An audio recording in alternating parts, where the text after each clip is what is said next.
ഏറ്റവും ബഹുമാനപ്പെട്ട വിദ്യാർത്ഥിനികളെ, സോഷ്യൽ സ്റ്റഡീസിൻ്റെ മറ്റൊരു അധ്യായത്തിലേക്ക് 12ാമത്തെ അധ്യായത്തിലേക്ക് എല്ലാവർക്കും സ്വാഗതം. ഇന്ന് നമ്മൾ ചർച്ച ചെയ്യാൻ പോകുന്ന അധ്യായം ഭൗമാന്തരീക്ഷം എന്ന് പറയുന്ന ഒരു ഭാഗമാണ്.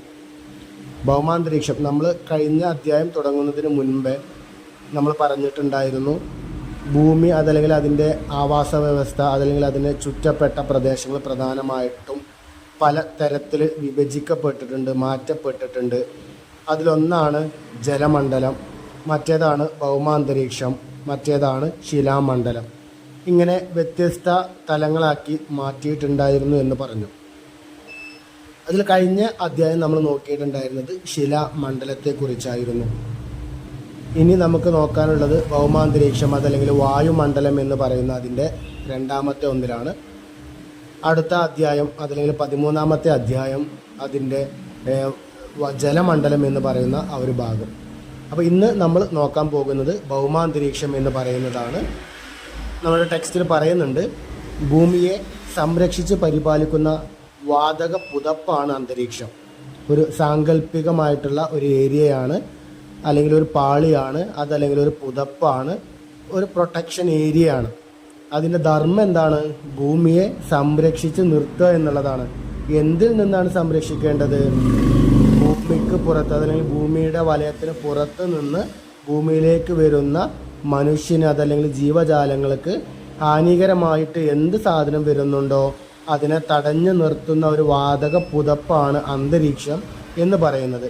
ഈ അന്തരീക്ഷത്തിൽ പലതരത്തിലുള്ള വാതകങ്ങൾ കാണാൻ പറ്റും, പൊടിപടലങ്ങൾ ഉണ്ടാവും, നീരാവി ഉണ്ടാവും. ഓക്കെ, അപ്പോൾ നമ്മൾ പറഞ്ഞത് ഭൂമിയെ സംരക്ഷിച്ച് പരിപാലിക്കുന്ന ഒരു വാതക പുതപ്പാണ് അന്തരീക്ഷം. ഇവിടെ വാതകങ്ങൾ, പൊടിപടലങ്ങൾ, നീരാവി, ഇത്രയും കാര്യങ്ങളാണ് പ്രധാനമായിട്ടും ഈ വായുവിൽ അടങ്ങിയിട്ടുണ്ടാവുക അതല്ലെങ്കിൽ ഉൾക്കൊണ്ടിട്ടുണ്ടാവുക എന്നുള്ളതാണ് പറയുന്നത്. അതിൽ നമ്മൾ പറയുന്ന ചില വാതകങ്ങളുണ്ട് എന്ന് പറഞ്ഞു. ആ വാതകങ്ങൾ പ്രധാനമായിട്ടും ഇവിടെ പറയുന്നത് നൈട്രജനും ഓക്സിജനും കാർബൺ ഡൈ ഓക്സൈഡുമാണ് ഇവിടെ പ്രധാനമായിട്ടും വായുവിൽ അടങ്ങിയിട്ടുള്ള വാതകങ്ങൾ എന്ന് പറയുന്നത്. അതിൽ നൈട്രജൻ എന്ന് പറയുന്നത് സസ്യജാലങ്ങളുടെ വളർച്ചയെ സഹായിക്കുന്ന ഒന്നാണ്. ഓക്സിജൻ എന്ന് പറയുന്നത് മനുഷ്യനടക്കമുള്ള ജന്തുജാലങ്ങൾക്ക് അവയുടെ അല്ലെങ്കിൽ അവകളുടെ ജീവിതം നിലനിർത്താൻ ആവശ്യമായിട്ടുള്ള വായു നൽകുക എന്നുള്ളതാണ്. ദെൻ കാർബൺ ഡൈ ഓക്സൈഡ് എന്ന് പറയുന്നത് നൈട്രജൻ ആഗിരണം ചെയ്ത് സസ്യങ്ങളിൽ വളർച്ച ഉണ്ടാകുമ്പോൾ അതിൽ പ്രകാശ സംശ്ലേഷണം നടത്താൻ ഉപയോഗിക്കുന്ന ഒരു വാതകമാണ് കാർബൺ ഡൈ ഓക്സൈഡ് എന്ന് പറയുന്നത്. അപ്പോൾ ഇത്രയും കാര്യങ്ങളാണ് അവിടെയുള്ള വാതകങ്ങളുടെ ധർമ്മങ്ങൾ എന്ന് പറയുന്നത്. അന്തരീക്ഷത്തിൽ താപം ഉയരാതെ കാത്തു സൂക്ഷിക്കുന്നതിൽ പ്രധാനപ്പെട്ട ഒന്നാണ് ഹരിതഗൃഹവാതകം എന്ന് പറയുന്നത്. ഓക്കെ, അപ്പോൾ ഇവിടെ നിന്നാണ് ചിലപ്പോൾ ചില സമയങ്ങളിൽ ചൂട് കൂടുതലുണ്ടാവും, ചില സമയങ്ങളിൽ ചൂടിന് പകരം തണുപ്പുണ്ടാവും. അപ്പോൾ അത് അങ്ങോട്ടും ഇങ്ങോട്ടും പോവാതെ ഒരു ബാലൻസിങ് സ്റ്റേജിലൂടെ എപ്പോഴും ഈ അന്തരീക്ഷത്തെ നിലനിർത്തുന്നത് ഹരിത ഗൃഹവാതകം കൂടിയാണ് എന്നാണ് പറയുന്നത്. ജലസ്രോതസ്സുകളിൽ നിന്നും ബാഷ്പീകരണത്തിലൂടെ അന്തരീക്ഷത്തിൽ നീരാവി ഉണ്ടാവുന്നുണ്ട്. നമ്മൾ പറഞ്ഞല്ലോ വായുവിൽ നീരാവി ഉണ്ടാവുന്നുണ്ട് എന്ന് പറഞ്ഞു. അപ്പോൾ എങ്ങനെയാണ് നീരാവി അവിടെ എത്തുന്നത് എന്നുള്ളതാണ്. ജലസ്രോതസ്സുകളിൽ നിന്നും ബാഷ്പീകരണം അതുവഴിയാണ് അന്തരീക്ഷത്തിൽ. ഇപ്പോൾ കടലിലോ അതിലെ പുഴകളിലോ ഒക്കെ എന്തുണ്ടാവും, സൂര്യപ്രകാശം നല്ലോണം ഏൽക്കുമ്പോൾ ആ വെള്ളത്തിൻ്റെ ഉപരിതലത്തിലുള്ള ചില ഏരിയകൾ ചൂട് പിടിക്കും. ആ ചൂട് പിടിക്കുമ്പോൾ എന്തുണ്ടാവും, അത് നീരാവികളായിട്ട് ചെറിയ ചെറിയ സൂക്ഷ്മ ജലകണികകളായിട്ട് അതെന്തുണ്ടാവും, അന്തരീക്ഷത്തിലേക്ക് പോകും. നമ്മൾ വീടുകളിലൊക്കെ കലത്തിലൊക്കെ ചായയോ അല്ലെങ്കിൽ വല്ല വെള്ളമൊക്കെ ഉണ്ടാക്കുന്ന സമയത്ത് കണ്ടിട്ടില്ലേ, ചൂട് നീരാവികൾ പൊന്തുന്നു. അതേപോലെ എന്തുണ്ടാവുകയാണ്, അത് പൊന്തിയിട്ട് അന്തരീക്ഷത്തിലേക്ക് എത്തുന്നു എന്നുള്ളതാണ്. അങ്ങനെ എത്തുന്ന നീരാവി മേഘമുണ്ടാവുകയും അത് പിന്നീട് എന്തുണ്ടാവും, മഴ ഉണ്ടാകുന്നതിനൊക്കെ അതൊരു കാരണമായിട്ട് മാറുന്നുണ്ട് എന്നുള്ളതാണ് പറയുന്നത്. കാറ്റ്, അഗ്നിപർവ്വതം, ഉൽക്കകളുടെ പൊട്ടിത്തെറി എന്നിവയിലൂടെ അന്തരീക്ഷത്തിൽ എന്തുണ്ടാവും, പൊടിപടലങ്ങൾ ഉണ്ടാവുന്നുണ്ട് എന്നാണ്. അപ്പോൾ ആദ്യം നമ്മൾ പറഞ്ഞത് അന്തരീക്ഷത്തിൽ പ്രധാനമായിട്ടും ചില വാതകങ്ങൾ, നൈട്രജനായാലും ഓക്സിജനായാലും കാർബൺ ഡൈ ഓക്സൈഡ് ആയാലും എന്തുണ്ടാവും, അതുണ്ടാവുന്നുണ്ട് എന്ന് പറഞ്ഞു. മാത്രമല്ല പൊടിപടലങ്ങളും ഉണ്ടാവുന്നുണ്ട് പറഞ്ഞു. അപ്പോൾ ഈ പൊടിപടലങ്ങളും വാതകങ്ങളും ഒക്കെ എങ്ങനെയാണ് ഈ അന്തരീക്ഷത്തിലേക്ക് എത്തുന്നത് എന്നുള്ളതിൻ്റെ ഒരു ബ്രീഫ് നോട്ടാണ് നമ്മളിപ്പോൾ നോക്കിയിട്ടുണ്ടായിരുന്നത്. ദെൻ എക്സാമിന് ചോദിക്കാറുള്ള അടുത്തൊരു ഭാഗമാണ് ഹരിതഗൃഹ പ്രഭാവം എന്ന് പറഞ്ഞാൽ എന്താണ് എന്ന് പറയുന്നത്. അന്തരീക്ഷത്തിലെ carbon dioxide, methane, carbon monoxide എന്നീ ഇവകളും നീരാവി ഈ പോലത്തെ സാധനങ്ങളെല്ലാം ഭൗമവികിരണം ആഗിരണം ചെയ്യുകയും അന്തരീക്ഷത്തിലെ താപം നിയന്ത്രിക്കുകയും ചെയ്യുന്ന പ്രക്രിയയാണ് ഇവിടെ ഹരിതഗൃഹ പ്രഭാവം എന്ന് പറയുന്നത്. ഓക്കെ, അന്തരീക്ഷത്തിൽ നമ്മൾ ഓൾറെഡി എന്തുണ്ട്, കുറച്ച് വാതകങ്ങൾ ഉണ്ട് എന്ന് പറയുന്നത്. നമ്മൾ മുകളിൽ പറഞ്ഞ വാതകങ്ങളും അതിൻ്റെ ഒപ്പം അതല്ലെങ്കിൽ carbon dioxide, methane, carbon monoxide, നീരാവി, ഈ വാതകങ്ങളൊക്കെ എന്താണ് ഭൗമവികിരണം. ഓക്കെ, ഭൂമിയിൽ നിന്നുള്ള എന്തുണ്ടാവും, വികിരണങ്ങൾ ആഗിരണം ചെയ്യും. അതായത് ഈ അതിനൊക്കെ എന്തുണ്ടാവും, ഭൂമി ആഗിരണം ചെയ്യുന്നുണ്ട് എന്നാണ് പറയുന്നത്. അപ്പുറത്ത് ഓൾറെഡി എന്തുണ്ട്, ഈ സൂര്യനിൽ നിന്നുള്ള രശ്മികളും മറ്റും കാര്യങ്ങളും അവിടെ വരുന്നുമുണ്ട്. അപ്പോൾ എന്തുണ്ടാവും, ഈ ഇവയെ ഭൂമി ആഗിരണം ചെയ്യുന്നത് കൊണ്ട് എന്തുണ്ടാവും, സ്വാഭാവികമായിട്ടും ചൂടിലേക്ക് പോവാതെ അതല്ലെങ്കിൽ മറ്റൊരു വ്യവസ്ഥയിലേക്ക് പോവാതെ അതിനെങ്ങനെ സന്തുലനം, ഒരു ബാലൻസിങ് ആയിട്ട് കൊണ്ട് നടക്കുന്ന ആ ഒരു പ്രക്രിയയാണ് ഇവിടെ ഹരിതഗൃഹ പ്രഭാവം എന്നുള്ള പേരിൽ അറിയപ്പെടുന്നത്. ദെൻ എക്സാമിന് ചോദിച്ച് കാണാറുള്ള ഒരു ചിത്രമാണ് അവിടെ കാണുന്നത്. അന്തരീക്ഷത്തിൻ്റെ ഘടന എന്താണ് എന്നുള്ളത് എക്സാമിനൊക്കെ ഒരു 5 മാർക്കിനോ 4 മാർക്കിനോ ഒക്കെ ചോദിച്ച് കാണാറുണ്ട്. വ്യത്യസ്ത തരത്തിലുള്ള അന്തരീക്ഷ ഘടനകൾ ഏതൊക്കെയാണ്, അല്ലെങ്കിൽ ആ 4 എണ്ണം വരക്കാനും അതിൻ്റെ പാളികൾ ഇടയിൽ വരുന്ന ഭാഗങ്ങളൊക്കെ അടയാളപ്പെടുത്തി അല്ലെങ്കിൽ രേഖപ്പെടുത്തി കൊടുക്കാനും ചോദിക്കാറുണ്ട് എന്നുള്ളതാണ്. അന്തരീക്ഷ ഘടന ഭൂമിയുടെ ഉപരിതലത്തിൽ നിന്നും മുകളിലേക്ക് വിവിധ തലങ്ങളിൽ താപനിലയിൽ ഉണ്ടാകുന്ന മാറ്റത്തെ അടിസ്ഥാനമാക്കി അന്തരീക്ഷത്തെ വ്യത്യസ്ത പാളികളാക്കിയിട്ടുണ്ട് എന്നാണ് പറയുന്നത്. ഓക്കെ, അതിൽ ട്രോപ്പോപാസ് ഉണ്ടാവും, അല്ലെങ്കിൽ ട്രോപ്പോസ്ഫിയർ, സ്ട്രാറ്റോസ്ഫിയർ അല്ലെങ്കിൽ സ്ട്രാറ്റോപാസ്, മിസോസ്ഫിയർ, മിസോപാസ്, തെർമോസ്ഫിയർ, ഇങ്ങനെ പ്രധാനമായിട്ട് 4 എണ്ണം ഉള്ളത്. ട്രോപ്പോസ്ഫിയറും സ്ട്രാറ്റോസ്ഫിയറും മിസോസ്ഫിയറും തെർമോസ്ഫിയറും. ഓക്കെ, അതിലൊക്കെ എന്താ ചിത്രത്തിൽ കൊടുത്തിട്ടുണ്ട്, വായുവിൻ്റെ ആ ഒരു പാളിയിൽ വായുവിൻ്റെ സഞ്ചാരമൊക്കെ എങ്ങനെ ആയിരിക്കും എന്നുള്ളതൊക്കെ അവിടെ കാണിക്കുന്നുണ്ട്. ദെൻ അതിന് തൊട്ട് താഴെ ആയിട്ട് തന്നെ എന്തുണ്ട്, ഓരോ പാളികൾ എന്താണ് എന്നുള്ളതും ആ പാളികളുടെ ധർമ്മം, അവരുടെ സവിശേഷതകൾ, അതല്ലെങ്കിൽ അതിൻ്റെ ഉയരമൊക്കെ അവിടെ പറയുന്നുണ്ട്.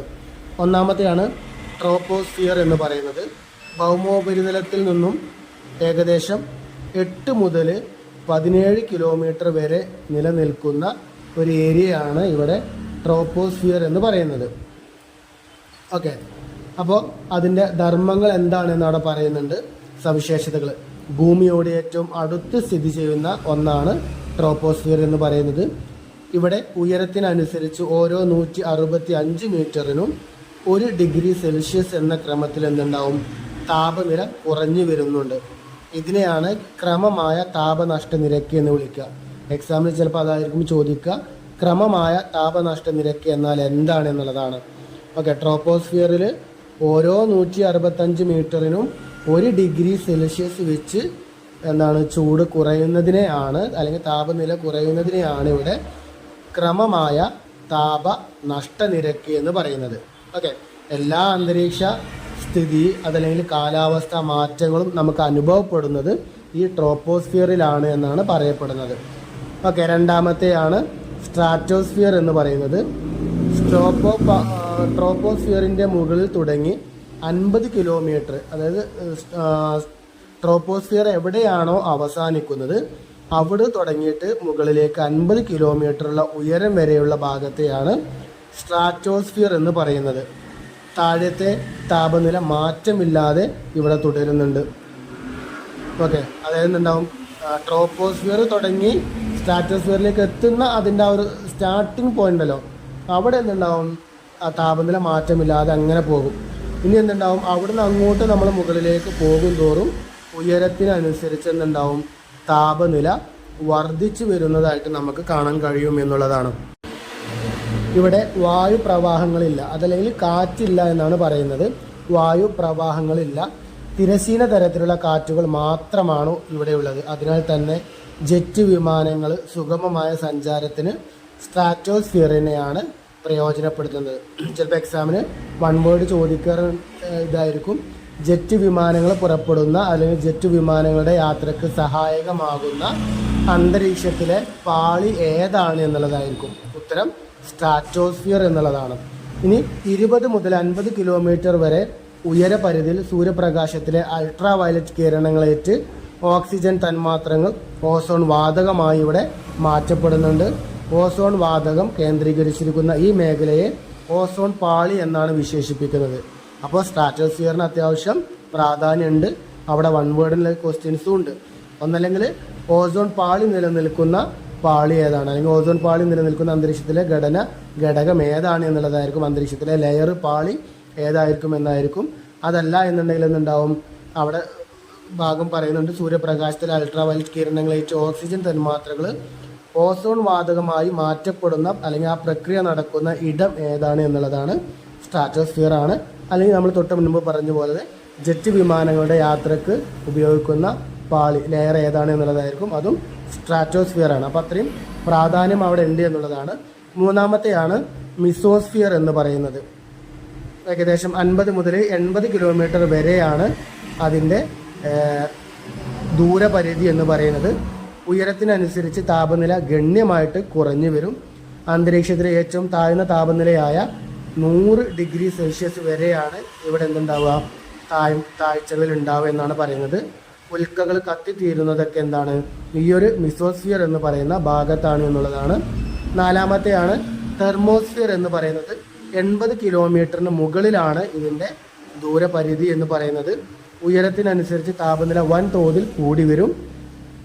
ഈ അന്തരീക്ഷ മണ്ഡലത്തിലെ കീഴ്ഭാഗത്തെ അയണോസ്ഫിയർ എന്ന് വിളിക്കുന്നുണ്ട്.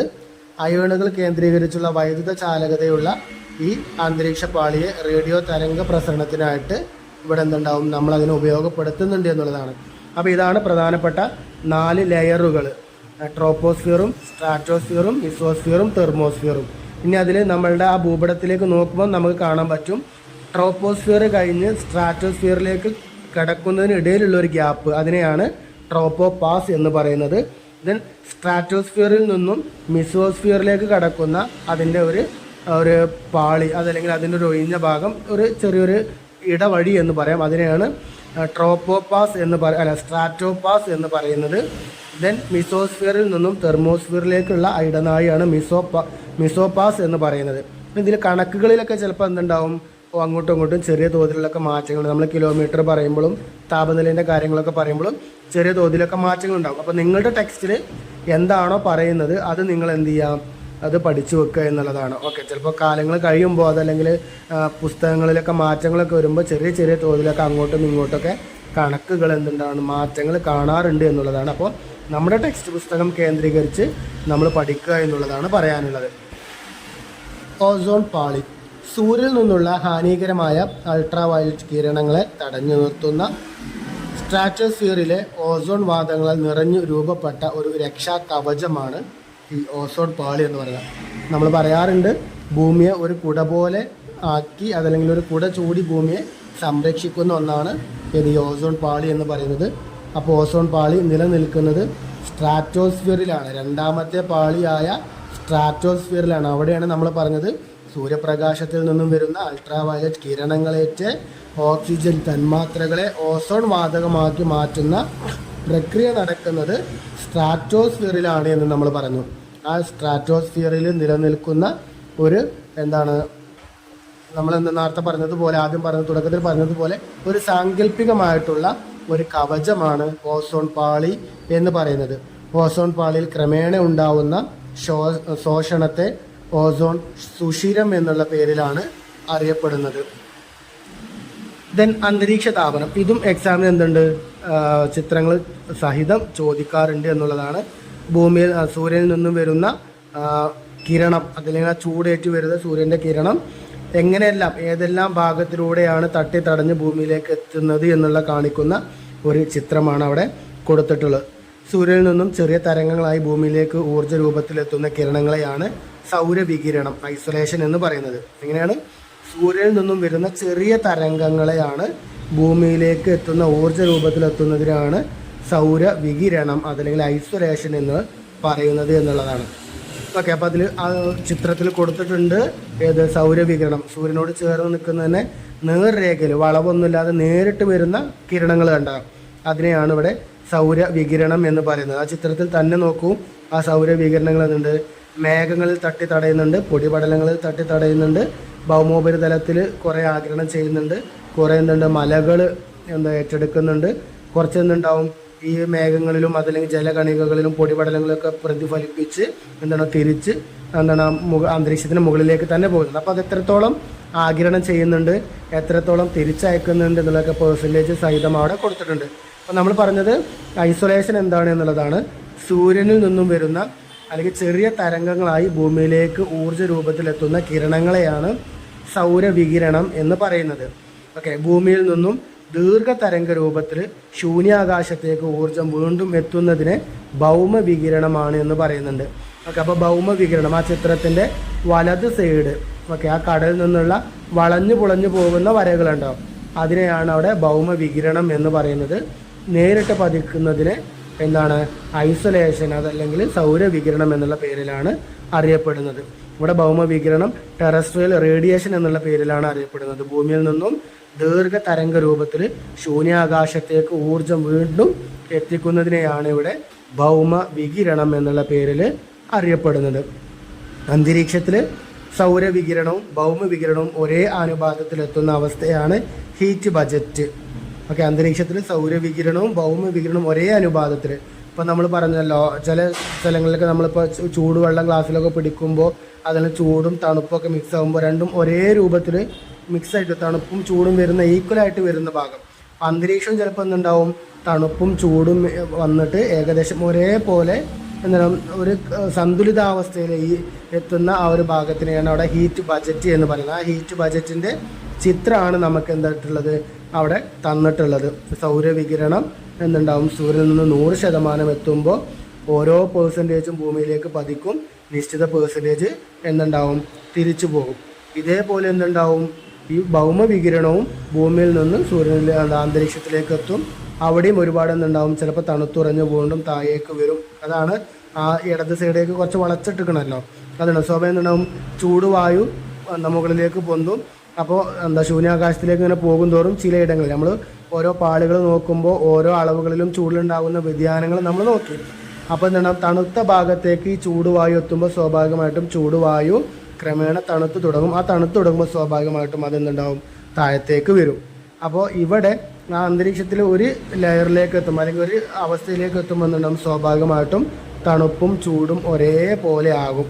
അങ്ങനത്തെ ആകുന്ന അവസ്ഥയാണ് അവിടെ ഹീറ്റ് ബജറ്റ് എന്നുള്ള പേരിൽ നമ്മൾ പറഞ്ഞിട്ടുള്ളത്.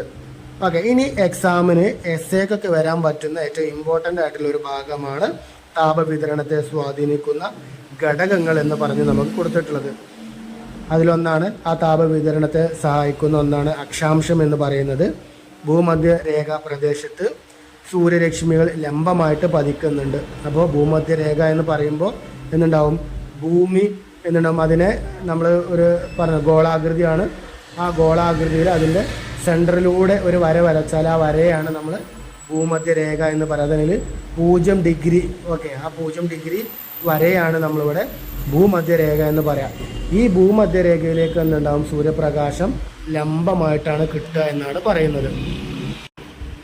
കൂടാതെ ഇരുധ്രുവങ്ങളിലേക്ക്, അതല്ലെങ്കിൽ 2 പോളാർ റീജിയൻ, സൗത്ത് പോളിലേക്കും നോർത്ത് പോളിലേക്കും ആ സൂര്യൻ്റെ രശ്മികൾ എന്താണ് ചെരിഞ്ഞാണ് പോവുക എന്നുള്ളതാണ്.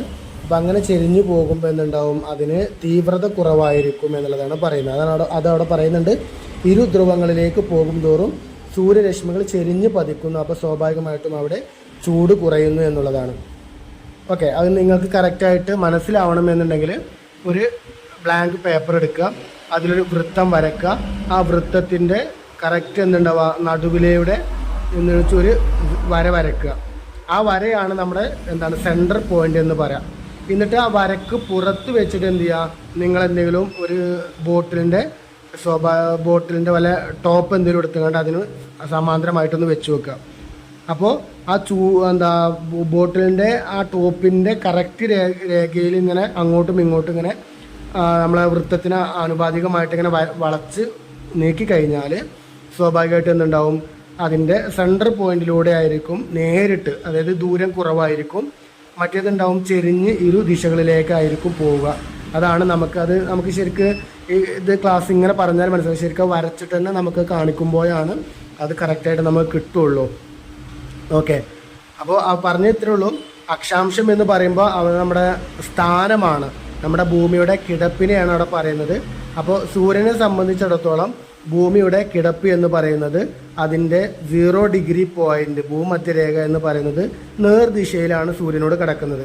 അപ്പോൾ സ്വാഭാവികമായിട്ടും എന്തുണ്ടാവും, സൂര്യനിൽ നിന്ന് വരുന്ന കിരണങ്ങൾ ഡയറക്റ്റ് എന്തുണ്ടാവും, നല്ലോണം പെട്ടെന്ന് പതിക്കും. ഡയറക്റ്റ്ലി അതിനെന്തുണ്ടാവും, പതിക്കാൻ പറ്റും, അത് പെട്ടെന്ന് തന്നെ എത്തും.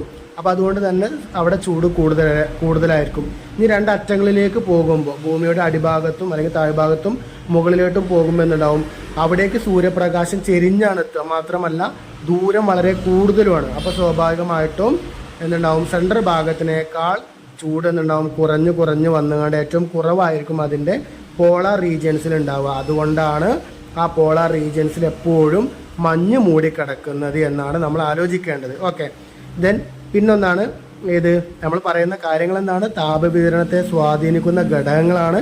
അതിലൊന്നാണ് അക്ഷാംശം, രണ്ടാമത്തെയാണ് സമുദ്രനിരപ്പിൽ നിന്നുള്ള ഉയരം എന്ന് പറയുന്നത്.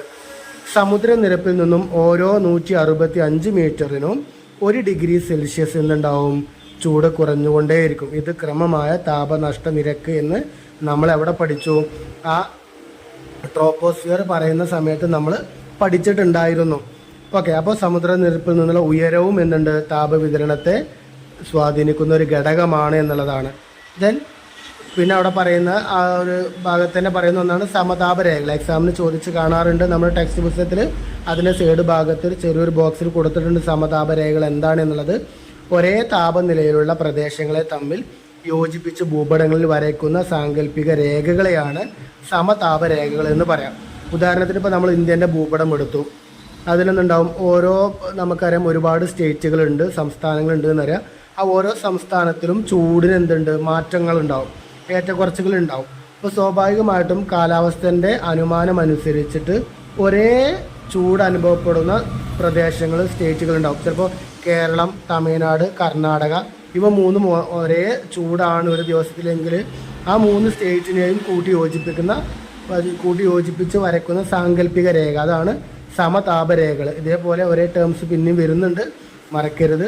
ഒരേ താപനിലയിലുള്ള പ്രദേശങ്ങളെ തമ്മിൽ യോജിപ്പിച്ച് ഭൂപടത്തിൽ വരയ്ക്കുന്ന സാങ്കല്പിക രേഖകളെയാണ് സമതാപരേഖകൾ എന്ന് പറയുന്നത്.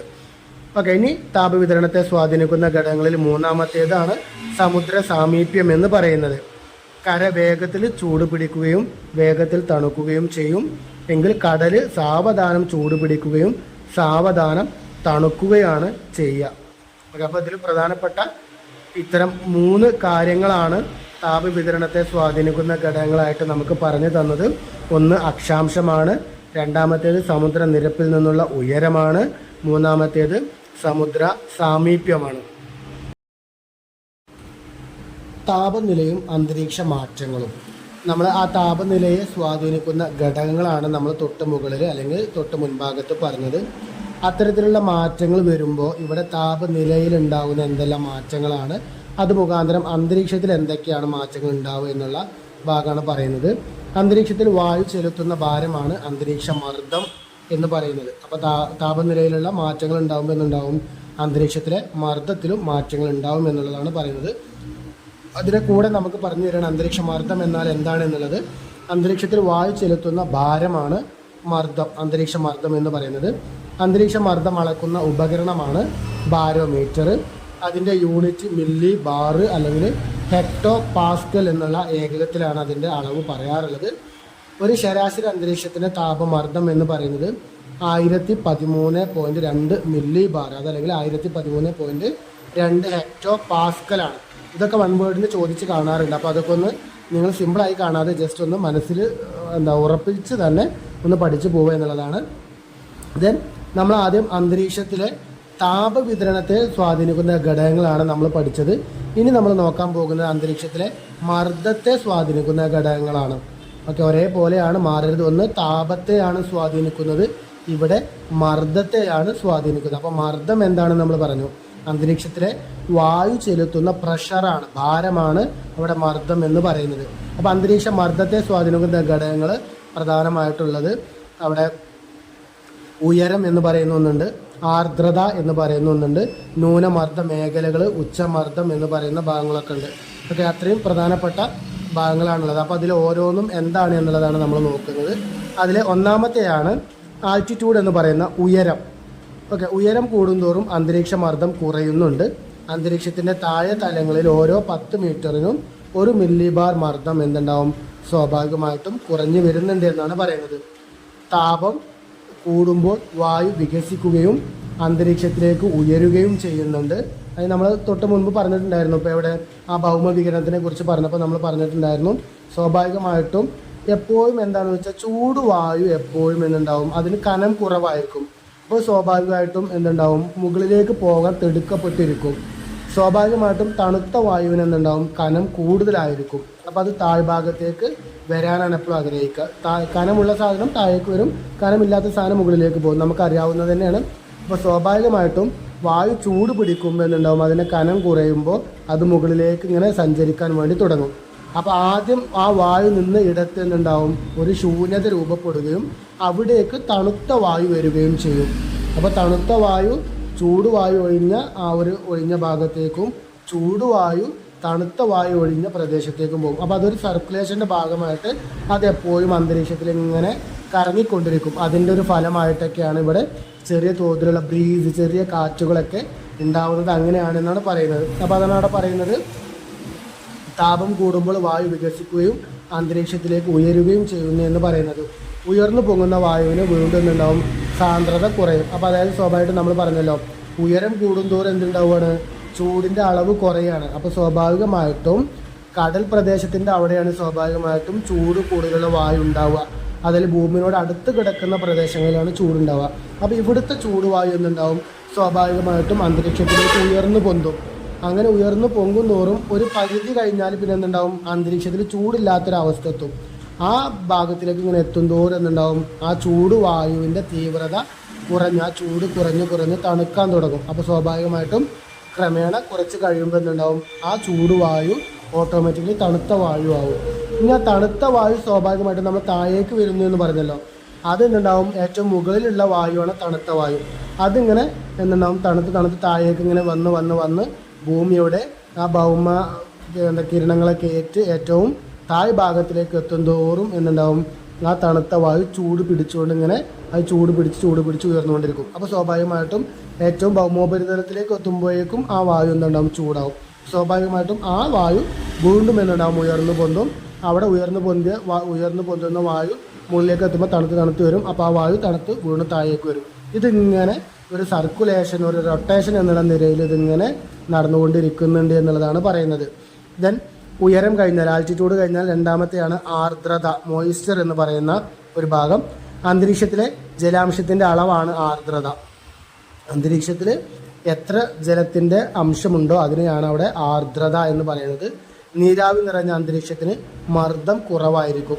മർദ്ദം കുറയുക എന്ന് പറയുമ്പോൾ അതിന് അർത്ഥം എന്താണെന്നറിയോ, അത് ചൂടുണ്ടായിരിക്കും. ചൂടുണ്ടാകുമ്പോഴാണ് മർദ്ദം കുറയുക. നേരെ മറിച്ച് ചൂട് കുറയുമ്പോൾ തണുപ്പ് കൂടുമ്പോൾ എന്തുണ്ടാവും, അതിൻ്റെ മർദ്ദം കൂടുതലായിരിക്കും.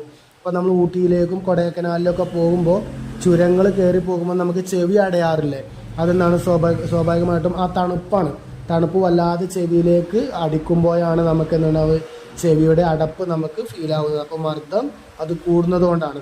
അപ്പോൾ അവിടെ നമ്മൾ തൊട്ട് മുമ്പ് സമതാപരേഖകൾ എന്താണെന്ന് പറഞ്ഞു. എന്തായിരുന്നു, ഒരേ ചൂട് അനുഭവപ്പെടുന്ന അല്ലെങ്കിൽ ഒരേ താപം അനുഭവപ്പെടുന്ന ഭാഗങ്ങളെ ഒരുമിച്ച് വരച്ച് ഭൂപടത്തിൽ ഒരുമിച്ച് വരയ്ക്കുന്ന സാങ്കല്പിക രേഖകളെയാണ് സമതാപരേഖകൾ എന്ന് പറയാമെന്ന് പറഞ്ഞു. അതേപോലെ ഇവിടെ ഒന്ന് പറയുന്നുണ്ട്, സമമർദ്ദരേഖകൾ എന്താണ് എന്നുള്ളത്. സമുദ്രനിരപ്പിൽ നിന്ന് ഒരേ അന്തരീക്ഷ മർദ്ദമുള്ള പ്രദേശങ്ങളെ കൂട്ടി യോജിപ്പിച്ചുകൊണ്ട് ഭൂപടങ്ങളിൽ വരയ്ക്കുന്ന സാങ്കല്പിക രേഖയാണ് സമമർദ്ദരേഖ. മറ്റേതെന്താണ്, ഒരേ താപമുള്ള ഭൂപ്രദേശങ്ങളെ ഭൂപടത്തിൽ യോജിപ്പിച്ച് വരയ്ക്കുകയാണ്. ഇവിടെ ഒരേ മർദ്ദമുള്ള പ്രദേശങ്ങളെ ഭൂപടത്തിൽ യോജിപ്പിച്ച് വരയ്ക്കുന്ന സാങ്കല്പിക രേഖ. കൺഫ്യൂഷൻ ഉണ്ടാക്കരുത്, മാറിപ്പോകരുത്. ഒരേ ടേമാണ്, ഒരേ വേർഡാണ് രണ്ടെണ്ണം പറഞ്ഞത്. സമതാപരേഖകളും സമമർദ്ദരേഖകളും, താപവിതരണത്തെ സഹായിക്കുന്ന ഘടകങ്ങളും പിന്നെ മർദ്ദ വ്യത്യാസത്തെ അല്ലെങ്കിൽ അന്തരീക്ഷ മർദ്ദത്തെ സ്വാധീനിക്കുന്ന ഘടകങ്ങളും. ഇതെന്താണ്, ആ 4 ടേമും ഏകദേശം ഒരേപോലെയാണ്. അപ്പോൾ അത് മാറരുത്. ഇനി അന്തരീക്ഷ മർദ്ദത്തെ സഹായിക്കുന്ന ഘടകങ്ങളിൽ ഉള്ള ഒന്നാണ് ന്യൂനമർദ്ദ മേഖലകൾ എന്ന് പറയുന്നത്. അപ്പോൾ ന്യൂനമർദ്ദ മേഖലകൾ എന്ന് പറയുമ്പോൾ നമ്മുടെ ടെക്സ്റ്റ് പുസ്തകത്തിൽ ഒരു ചിത്രം കൊടുത്തിട്ടുണ്ട്, ഭൂമിയുടെ ചിത്രം. അതിൽ നിന്നുണ്ടാവും ഭൂമധ്യരേഖ പ്രദേശങ്ങളും ഉപോഷ്ണ ഉച്ചമർദ്ദ മേഖലാ പ്രദേശങ്ങളും ഉപധ്രുവീയ ന്യൂനമർദ്ദ മേഖലാ പ്രദേശങ്ങളൊക്കെ ആയിട്ട് ഇങ്ങനെ അടയാളപ്പെടുത്തിയിട്ടുണ്ട്. അപ്പോൾ ആ ഭൂപടങ്ങളൊക്കെ ഒന്ന് നോക്കുക. അപ്പോഴാണ് നിങ്ങൾക്ക് അതിൻ്റെ ഉച്ചമർദ്ദ മേഖല എന്താണെന്നുള്ളതൊക്കെ പറയാൻ പറ്റുള്ളൂ, അല്ലെങ്കിൽ അറിയാൻ പറ്റുള്ളൂ. ന്യൂനമർദ്ദ മേഖല, ഉച്ചമർദ്ദ മേഖലയൊക്കെ എന്താണെന്ന് അറിയാൻ പറ്റുള്ളൂ. അതിൽ ന്യൂനമർദ്ദ മേഖല എന്താണെന്ന് പറയുന്നുണ്ട്. ചുറ്റുപാടുകളെ അപേക്ഷിച്ച് കുറഞ്ഞ അന്തരീക്ഷമർദ്ദം അനുഭവപ്പെടുന്ന മേഖലകളാണ് ആഗോള മർദ്ദ മേഖലകൾ എന്ന് പറയാം. ചുറ്റുപാടുകളെ അപേക്ഷിച്ച് കുറഞ്ഞ അന്തരീക്ഷമർദ്ദം അനുഭവപ്പെടുന്ന മേഖല. അപ്പോൾ എന്തുണ്ടാവും, ഒരു 10 പ്രദേശങ്ങൾ എടുത്തു കഴിഞ്ഞാൽ ആ 10 എണ്ണത്തിൽ 9 എണ്ണത്തിൽ ചിലപ്പോൾ എന്തുണ്ടാവും, തണുപ്പ് കൂടുതലായിരിക്കും, ഒന്നിൽ ചൂട് കൂടുതലായിരിക്കും. ആ ചൂട് കൂടുതലാവുമ്പോഴാണല്ലോ എന്തുണ്ടാവുക, മർദ്ദം കുറയുക. തണുപ്പ് കൂടുന്തോറും മർദ്ദം കൂടുകയാണ് ചെയ്യുക. അപ്പോൾ ഒരുപാട് പ്രദേശങ്ങൾ എടുക്കുമ്പോൾ മറ്റു പ്രദേശങ്ങളെ അപേക്ഷിച്ച് ഒരു സ്ഥലത്ത് അതിൻ്റെ ചൂട് കുറവാണ് എന്നുണ്ടെങ്കിൽ അവിടെ മർദ്ദം കൂടുതലായിരിക്കും. നേരെ മറിച്ച് അവിടെ ചൂട് കൂടുതലാണ് എന്നുണ്ടെങ്കിൽ അവിടെ മർദ്ദം എന്തുണ്ടാവും, കുറവായിരിക്കും എന്നുള്ളതാണ്. ചൂട് കുറയുമ്പോൾ, അതായത് ചൂട് കുറയുക എന്ന് പറയുമ്പോൾ അതിൻ്റെ അർത്ഥം അവിടെ തണുപ്പ് കൂടുകയാണ്. അപ്പോൾ തണുപ്പ് കൂടുമ്പോൾ അവിടെ എന്തുണ്ടാവും, മർദ്ദം കൂടുതലായിരിക്കും എന്നുള്ളതാണ്. ഇനി ചൂടാണ് അവിടെ കൂടുന്നത് എങ്കിൽ അവിടെ മർദ്ദം കുറവായിരിക്കും എന്നുള്ളതാണ്. നമുക്കിപ്പോൾ ചുറ്റുപാടുകളെ അപേക്ഷിച്ച് കുറഞ്ഞ അന്തരീക്ഷ മർദ്ദം അനുഭവപ്പെടുന്ന മേഖലകളാണ് ആഗോള മർദ്ദ മേഖലകൾ എന്ന് പറയുന്നത്. ഇതിന് ഉച്ചമർദ്ദം, ചുറ്റുപാടുകളെ അപേക്ഷിച്ച് ഉയർന്ന അന്തരീക്ഷ മർദ്ദം അനുഭവപ്പെടുന്ന മേഖലകളെയാണ് ഇവിടെ ഉച്ചമർദ്ദമുള്ള പ്രദേശമാണെന്ന് പറയാം. അപ്പം നിങ്ങൾ നിൽക്കുന്ന സ്ഥലം, അതുപോലെ നിങ്ങളുടെ അയൽപ്പക്ക സ്ഥലങ്ങളെ അപേക്ഷിച്ച് നിങ്ങളുടെ നാട്ടിൽ അതിശക്തമായ മഴയും തണുപ്പുമാണ് എന്നുണ്ടെങ്കിൽ അത് ഉച്ചമർദ്ദ പ്രദേശമാണ്. കാരണം ചുറ്റുപാടുകളെ അപേക്ഷിച്ച് എന്തുണ്ട്, അവിടെ ഉയർന്ന അന്തരീക്ഷ മർദ്ദമാണുള്ളത്. ഇനി നേരെ മറിച്ച് ചുറ്റുപാടുകളെ അപേക്ഷിച്ച് നിങ്ങളവിടെ ഭയങ്കര ചൂടാണ് അല്ലെങ്കിൽ താപം കൂടുതലാണ് എന്നുണ്ടെങ്കിൽ അവിടെ എന്തുണ്ടാവും, ന്യൂനമർദ്ദമാണ് ഉണ്ടാവുക. തണുപ്പ് കുറവായിരിക്കും, മറിച്ച് ചൂട് കൂടുതലായിരിക്കും എന്നുള്ളതാണ് പറയുന്നത്. ചുറ്റുപാടുകളെ അപേക്ഷിച്ച് ഉയർന്ന അന്തരീക്ഷ മർദ്ദം അനുഭവപ്പെടുന്ന മേഖലകളെയാണ് ഇവിടെ ഉച്ചമർദ്ദ മേഖലകൾ എന്ന് പറയുന്നത്. ഇനി ഏതൊക്കെയാണ് ഉച്ചമർദ്ദ മേഖലകളും ന്യൂനമർദ്ദ മേഖലകളും ഏതൊക്കെയാണ് അവിടെ കൊടുത്തിട്ടുണ്ട്, ആ ഭൂപടത്തിൽ കൊടുത്തിട്ടുണ്ട്, നോക്കുക. ഭൂമധ്യരേഖ ന്യൂനമർദ്ദ മേഖല അല്ലെങ്കിൽ മധ്യരേഖ ന്യൂനമർദ്ദ മേഖല കണ്ടോ, ആ ഭൂപടത്തിൽ കൊടുത്തിട്ടുണ്ട്. 0 ഡിഗ്രി ഒരു ഓറഞ്ച് കളറിൽ കൊടുത്തിട്ടുണ്ട് മധ്യരേഖ ന്യൂനമർദ്ദ മേഖല. ഇവിടെ നിങ്ങൾ നോക്കുക, നമ്മൾ തുടക്കത്തിൽ പറഞ്ഞല്ലോ ഈ 0 ഡിഗ്രിൻ്റെ ആ ഭാഗം നിങ്ങൾ നോക്കുക. ഈ 0 ഡിഗ്രിൻ്റെ ഭാഗത്തായിട്ടാണ് എന്തുണ്ടാവുക, സൂര്യൻ്റെ നിലനിൽപ്പ് ഉണ്ടാവുക. അപ്പോൾ ആ സൂര്യൻ്റെ നിലനിൽപ്പിൽ എന്ന് പറയുമ്പോൾ ഡയറക്റ്റ് ആയിട്ട് എന്തുണ്ടാവും, 0 ഡിഗ്രിയിലേക്ക് പെട്ടെന്ന് എത്തും. ഈ 0 ഡിഗ്രിൻ്റെ അവിടെ സൂര്യൻ വെച്ച് കഴിഞ്ഞാൽ നിങ്ങൾ നോക്കുക, അപ്പോൾ 90 ഡിഗ്രി നോർത്തിലേക്കും 90 ഡിഗ്രി സൗത്തിലേക്കും താഴ്ഭാഗത്തിലേക്കും മേൽഭാഗത്തിലേക്കും ഉണ്ട് സൂര്യപ്രകാശത്താൻ ഒരുപാട് താമസമുണ്ട്. അതാണ് നമ്മൾ ഫസ്റ്റ് പറഞ്ഞിട്ടുണ്ടായിരുന്ന ഭാഗം. ഓക്കെ, അപ്പോൾ ഇനി ഇവിടെ നമുക്ക് നോക്കാനുള്ളത് മധ്യരേഖ ന്യൂനമർദ്ദ മേഖല. ഇവിടെ എന്താണ്, ഭൂമിയുടെ സെൻട്രൽ ഭാഗമാണ്, 0 ഡിഗ്രിയാണ്. ഇവിടെയാണ് സൂര്യപ്രകാശം പെട്ടെന്ന് എത്തുന്നത്. അപ്പോൾ സ്വാഭാവികമായിട്ടും മറ്റു പ്രദേശങ്ങളെ അപേക്ഷിച്ച് ഇവിടെ ചൂട് കൂടുതലായിരിക്കും. അതുകൊണ്ടാണ് ഇവിടെ മധ്യരേഖ ന്യൂനമർദ്ദ മേഖല എന്ന് പറയാം. തണുപ്പിൻ്റെ അംശം കുറവായിരിക്കും, ചൂടിൻ്റെ അംശം ഇവിടെ കൂടുതലായിരിക്കും. ഇനി ഈ ഭൂമധ്യരേഖ അല്ലെങ്കിൽ മധ്യരേഖ ന്യൂനമർദ്ദ മേഖലയിൽ നിന്ന് മുകളിലേക്കും താഴ്ഭാഗത്തേക്കും പോകും തോറും എന്തുണ്ടാവും, ചൂടിൻ്റെ അളവ് കുറഞ്ഞു വരും. അപ്പോൾ ഏറ്റവും മുകളിലേക്ക് എത്തുമ്പോൾ എന്തുണ്ടാവും, അവിടെ കണ്ട ധ്രുവീയ ഉച്ചമർദ്ദ മേഖലയാണ് അവിടെ അനുഭവപ്പെടുന്നത്. അല്ലേ, കണ്ട തായും ധ്രുവീയ ഉച്ചമർദ്ദ മേഖലയാണ്, മുകളിലും ധ്രുവീയ ഉച്ചമർദ്ദ മേഖലയാണ്.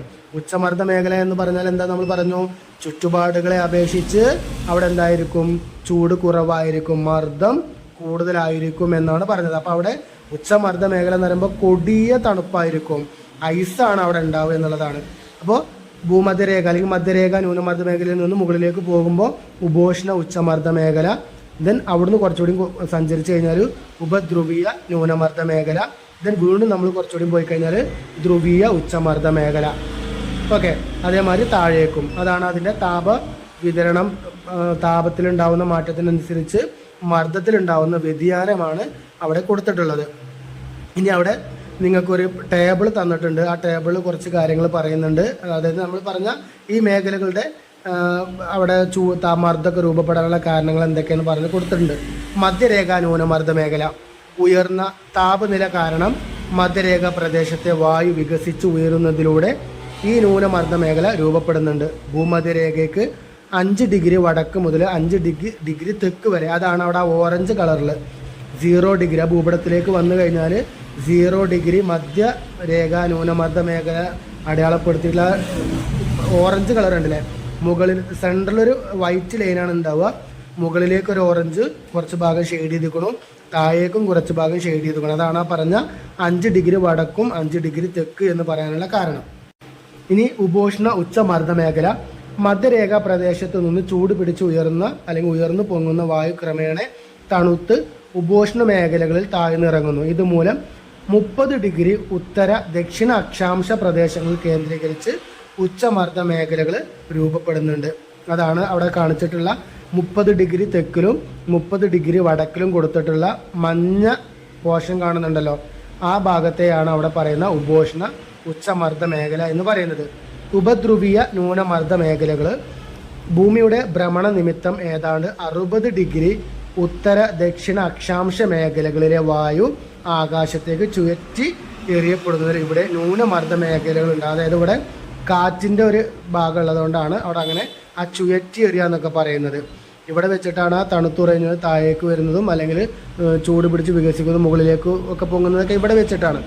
ഓക്കെ, അപ്പോൾ അതാണ് ഉപദ്രവീയ ന്യൂനമർദ്ദ മേഖലകൾ എന്ന് പറയുന്നത്. ആ 60 ഡിഗ്രി തെക്കിലും 60 ഡിഗ്രി നോർത്തിലും ഒരു ലൈറ്റ് പിസ്ത കളർ പച്ചയിൽ കാണുന്നുണ്ടോ, അല്ലെങ്കിൽ ലൈറ്റ് ഗ്രീനിഷ് കളറിലോ ഒരു പിസ്ത കളറിലോ കാണുന്നുണ്ട് ഉപദ്രവീയ ന്യൂനമർദ്ദ മേഖല എന്ന് പറയുന്നത്. ദെൻ ഏറ്റവും ലാസ്റ്റുള്ള 90 ഡിഗ്രി നോർത്ത് ആൻഡ് സൗത്തിലാണ് പറയുന്നത് ധ്രുവീയ ഉച്ചമർദ്ദ മേഖലകൾ പറയുന്നുണ്ട്. ഉത്തര ദക്ഷിണ ധ്രുവ പ്രദേശങ്ങളിൽ അതിശൈത്യം കാരണം വായു സങ്കോചിച്ച് താഴ്ന്നിറങ്ങുന്നതിനാണ് ഉച്ചമർദ്ദ മേഖല എന്ന് പറയാം. ഇവിടെ എന്താണ്, അവിടെ ഉള്ള വായുവിനും അന്തരീക്ഷത്തിനൊക്കെ തണുപ്പാണ്, പെട്ടെന്ന് ഐസ് പിടിക്കുന്ന ഭാഗങ്ങളാണ് എന്നാണ് അവിടെ പറയുന്നത്. അപ്പം നമ്മൾ നോക്കിയിട്ടുണ്ടായിരുന്നത് ഇവിടെ മധ്യരേഖ ന്യൂനമർദ്ദ മേഖലയും ഉപോഷ്ണ ഉച്ചമർദ്ദ മേഖലയും ഉപധ്രുവീയ ന്യൂനമർദ്ദ മേഖലയും ധ്രുവീയ ഉച്ചമർദ്ദ മേഖലയുമാണ്. ചിലപ്പോൾ എന്തുണ്ടാവും, നിങ്ങൾക്ക് ഇത് എക്സാമിന് വരച്ച് അടയാളപ്പെടുത്താനാണ് ഉണ്ടാവുക.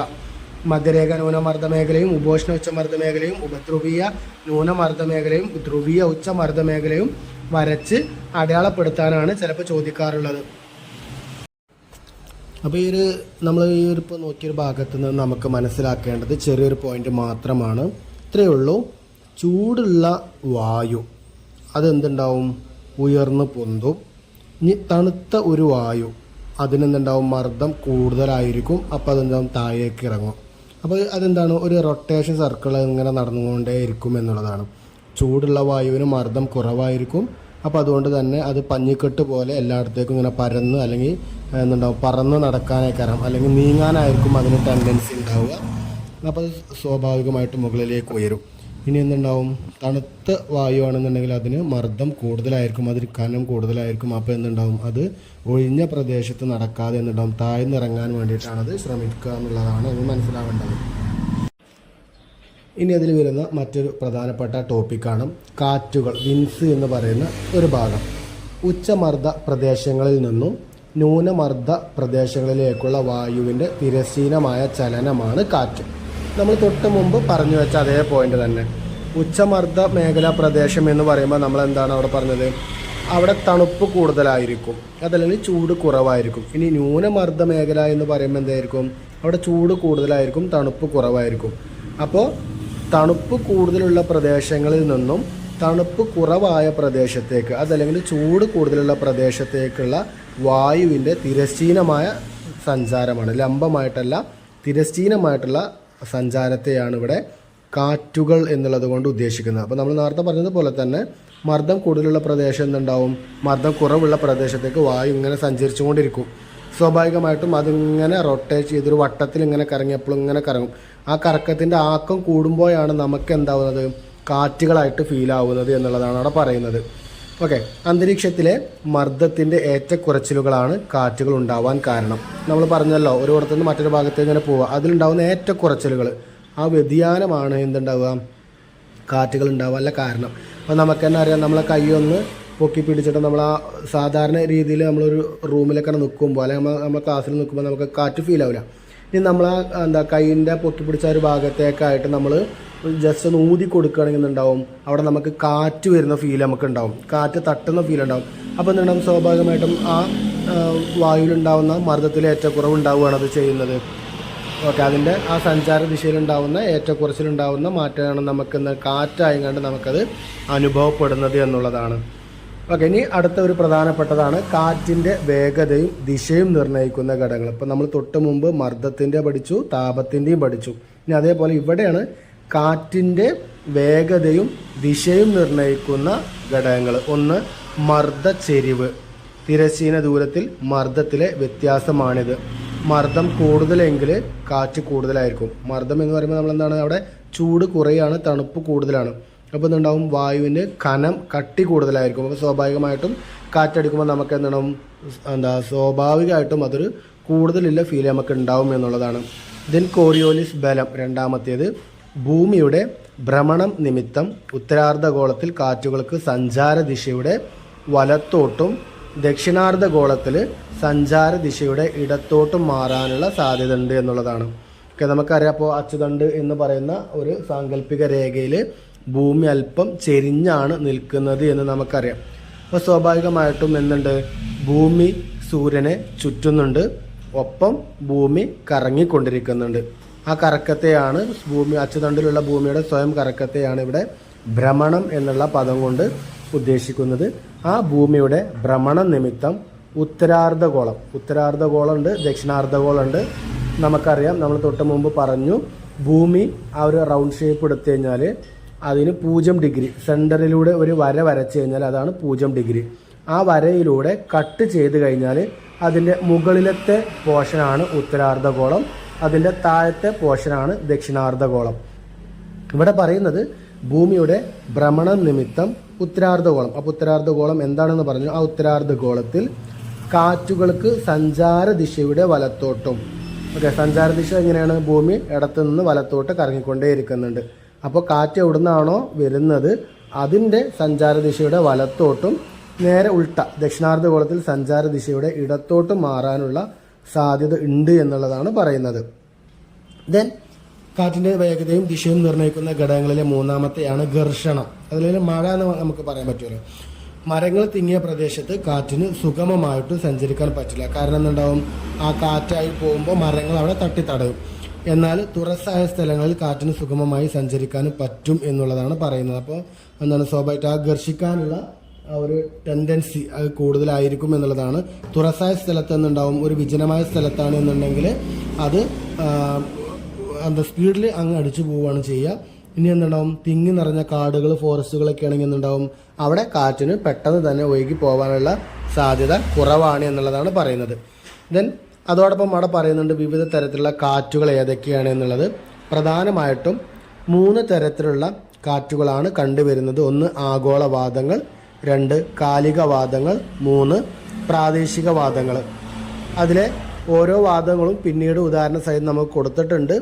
ആഗോളവാദങ്ങൾ എന്ന് പറയുമ്പോൾ വാണിജ്യവാദങ്ങളും പശ്ചിമവാദങ്ങളും ധ്രുവീയവാദങ്ങൾ എന്നിങ്ങനെ 3ആയിട്ട് തരംതിരിക്കുന്നുണ്ട്.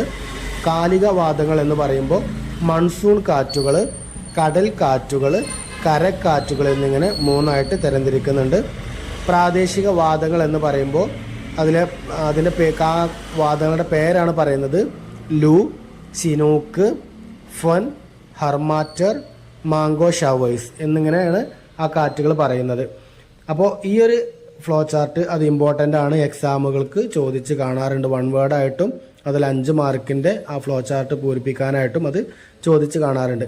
ഇനി അതിൽ നമ്മൾ ആ വ്യത്യസ്ത തരത്തിലുള്ള കാറ്റുകളെ കുറിച്ച് നമ്മൾ പറയുമ്പോൾ അതിൽ ഓരോന്നും എന്താണെന്ന് പറയുന്നുണ്ട്. അപ്പോൾ അതിൽ നമ്മൾ പറഞ്ഞ കാറ്റിലെ 3 എണ്ണത്തിൽ ഒന്നാണ് ആഗോളവാദങ്ങൾ. ആ ആഗോളവാദങ്ങൾ എന്തൊക്കെയാണെന്ന് പറയുന്നുണ്ട്. ഇനി അതൊന്ന് നോക്കാം. നമ്മൾ ആദ്യം നോക്കിയതുപോലെ തന്നെ ഭൂമി അതിനെ വ്യത്യസ്ത പാളികളാക്കിയിട്ട് തരംതിരിച്ചിരിക്കുകയാണ്. ഒന്ന് അതിൻ്റെ സെൻറ്ററിൽ നമുക്ക് കാണാൻ പറ്റുന്നുണ്ട് ഒരു ഓറഞ്ച് കളറിൽ മധ്യരേഖ ന്യൂനമർദ്ദ മേഖല. ഒക്കെ ഒരു ഓറഞ്ച് കളറിൽ ഏറ്റവും സെൻട്രലായിട്ട് കാണുന്നുണ്ട്.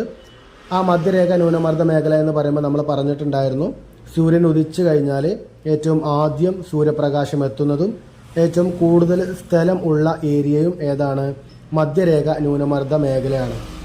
അതിൻ്റെ ഒരു സ്പെസിഫിക്കേഷൻ നമ്മൾ പറഞ്ഞു, അവിടെ മർദ്ദം കുറവായിരിക്കും, കാരണം അവിടെ ചൂട് കൂടുതലായിരിക്കും എന്നുള്ളതാണ്. ഇനി അതിൽ ഓരോ ഭാഗങ്ങൾ അവിടെ നോക്കുക. അതിന് മുകളിലേക്ക് പോകുമ്പോൾ വടക്ക് കിഴക്കൻ വാണിജ്യവാദങ്ങൾ.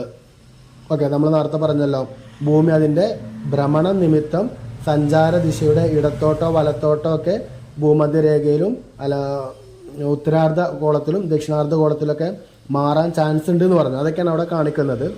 അതിൽ നിങ്ങൾക്കറിയാം വടക്ക് കിഴക്കൻ വാണിജ്യവാദങ്ങൾ നിങ്ങൾക്കറിയാം അല്ലേ. ഭൂമധ്യരേഖ അല്ലെങ്കിൽ മധ്യരേഖ ന്യൂനമർദ്ദ മേഖല പ്രദേശത്ത് ഏറ്റവും കൂടുതൽ ചൂടാണ്.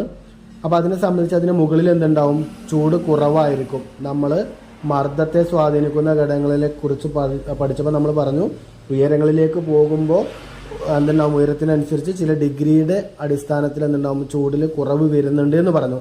അപ്പോൾ അതുകൊണ്ടാണ് എന്ത് ചെയ്യുന്നത്, അവിടെ ആ ചൂട് കുറഞ്ഞ ഭാഗത്ത് നിന്ന് ചൂട് കൂടിയ ഭാഗത്തേക്ക് കാറ്റ് ഇറങ്ങുന്നത്, തണുത്ത കാറ്റ് താഴേക്ക് ഇറങ്ങുന്നത്. അതേപോലെ തന്നെ അതിൻ്റെ താഴെയും തെക്ക് കിഴക്കൻ വാണിജ്യവാദങ്ങളും ഓക്കെ ചൂട് കുറഞ്ഞ അല്ലെങ്കിൽ തണുപ്പുള്ള ഏരിയയിൽ നിന്ന് എവിടേക്ക് വരുന്നുണ്ട്, മധ്യരേഖ ന്യൂനമർദ്ദ മേഖലകളിലേക്ക് കാറ്റ് വരുന്നുണ്ട്. ദെൻ പിന്നീട് ഉപോഷ്ണ ഉച്ചമർദ്ദ മേഖല ഓക്കെ. ദെൻ അവിടെ പശ്ചിമവാദങ്ങൾ കാണാൻ പറ്റുന്നുണ്ട്. അതെന്ത് ചെയ്യുന്നുണ്ട്, മുകളിലേക്ക് ഉയർന്ന് പൊന്തുന്നുണ്ട്. അതെന്തുണ്ട്, സഞ്ചാര ദിശയിൽ സ്വാധീനം ചെലുത്തുന്നുണ്ട് എന്നുള്ളത് നമുക്ക് അവിടെ കാണാൻ പറ്റും. ദെൻ ഉപദ്രവീയ ന്യൂനമർദ്ദ മേഖലയാണ് പിന്നീടുള്ളത്. അവിടെ എന്തുണ്ട്, ആ ന്യൂനമർദ്ദ മേഖലകളിലേക്ക് കാറ്റ് വീശുന്നതായിട്ട് നമുക്ക് കാണാൻ പറ്റും. അതായത് മൊത്തം നമുക്ക് എടുത്ത് നോക്കിക്കഴിഞ്ഞാൽ എന്തുണ്ടാവും, ഉച്ചമർദ്ദ മേഖലാ പ്രദേശങ്ങളിൽ നിന്ന് എപ്പോഴും എവിടേക്കാണ് വരുന്നത്, ന്യൂനമർദ്ദ മേഖലാ പ്രദേശങ്ങളിലേക്കായിരിക്കും കാറ്റിൻ്റെ സഞ്ചാരം എന്നുള്ളത് നമുക്ക് ആ ഒരു ചിത്രത്തിൻ്റെ സഹായത്താൽ നമുക്ക് കാണാൻ പറ്റും എന്നുള്ളതാണ്. അതാണ് ആഗോള വാദങ്ങളെ പറയുന്നത്. അവിടെ പറയുന്നുണ്ട് ഉച്ചമർദ്ദ മേഖലകളിൽ നിന്നും ന്യൂനമർദ്ദ മേഖലകളിലേക്ക് നിരന്തരമായി വീശുന്ന കാറ്റുകളാണ്. അപ്പോൾ നമുക്ക് ആ മേഖലകൾ ഏതൊക്കെയാണെന്ന് അറിയണം. ഏറ്റവും സെൻട്രൽ ഉള്ളത് ന്യൂനമർദ്ദ മേഖലയാണ്. ദെൻ അതിന് താഴ്ഭാഗത്തും മുകൾ ഭാഗത്തും ഒക്കെ ആയിട്ട് ഉച്ചമർദ്ദ മേഖല, ഉപോഷ്ണ ഉച്ചമർദ്ദ മേഖല അവിടെ ഉണ്ട്. ദെൻ അതിന് മുകളിലായിട്ട് ഉപദ്രവീയ ന്യൂനമർദ്ദ മേഖല ഉണ്ട്. ദെൻ ഏറ്റവും ലാസ്റ്റായിട്ട് ധ്രുവീയ ഉച്ചമർദ്ദ മേഖല. 2 ഉച്ചമർദ്ദ മേഖലകളും പിന്നെ അതോടൊപ്പം തന്നെ ന്യൂനമർദ്ദ മേഖലകളും അവിടെ ഉണ്ട് എന്നുള്ളതാണ് നമ്മൾ മനസ്സിലാക്കേണ്ടത്. എപ്പോഴും ആഗോളവാദങ്ങൾ എങ്ങനെയാണ് വീശുന്നത്, ഉച്ചമർദ്ദ മേഖലയിൽ നിന്നും നിരന്തരമായിട്ട് എവിടേക്ക് കാറ്റുണ്ടാവും, ന്യൂനമർദ്ദ മേഖലകളിലേക്ക് കാറ്റുണ്ടാവുന്നു എന്നുള്ളതാണ് അതിൽ ഓർക്കേണ്ട പോയിന്റ്. ഓക്കെ. ദെൻ പിന്നീട് ആ കാറ്റുകളിൽ വരുന്ന രണ്ടാമത്തെയാണ് വാണിജ്യവാദങ്ങൾ എന്ന് പറയുന്നത്. ഓക്കെ, ആഗോളവാദങ്ങൾ നമ്മൾ നോക്കി. ആ ആഗോളവാദങ്ങളിൽ ഉള്ള ഒന്നാണ്, മൊത്തത്തിൽ നമ്മൾ ആഗോളവാദങ്ങളാണ് നോക്കിയത്. ഇനി അതിലൊന്നാണ് വാണിജ്യവാദങ്ങൾ എന്ന് പറയുന്നത്. ഉപോഷ്ണ ഉച്ചമർദ്ദ മേഖലകളിൽ നിന്ന് മധ്യരേഖ ന്യൂനമർദ്ദ മേഖലകളിലേക്ക് വീശുന്ന കാറ്റുകളെയാണ് ഇവിടെ വാണിജ്യവാദങ്ങൾ എന്ന് പറയാം. കോറിയോലിസ് ബലം കാരണം ഇവ ഉത്തരാർദ്ധഗോളത്തിൽ വടക്ക് കിഴക്കു നിന്നും ദക്ഷിണാർദ്ധഗോളത്തിൽ തെക്ക് കിഴക്കു നിന്നുമാണ് വീശുന്നത്. അതാണ് നമ്മൾ മുകളിൽ പറഞ്ഞ ആ ഭൂപടം എടുത്ത് നോക്കിയാൽ അറിയാൻ പറ്റും വാണിജ്യവാദങ്ങൾ എങ്ങനെയാണ് വീശുന്നത് എന്നുള്ളത്. ഓക്കെ, കണ്ടു എന്ന് വിചാരിക്കുന്നുണ്ട്. ഇത് നിങ്ങൾ വായിച്ചുകൊണ്ടിരിക്കുന്ന സമയത്ത് എന്ത് ചെയ്യാം, അതൊന്ന് ആ പുസ്തകത്തിലും കൂടി നോക്കുക.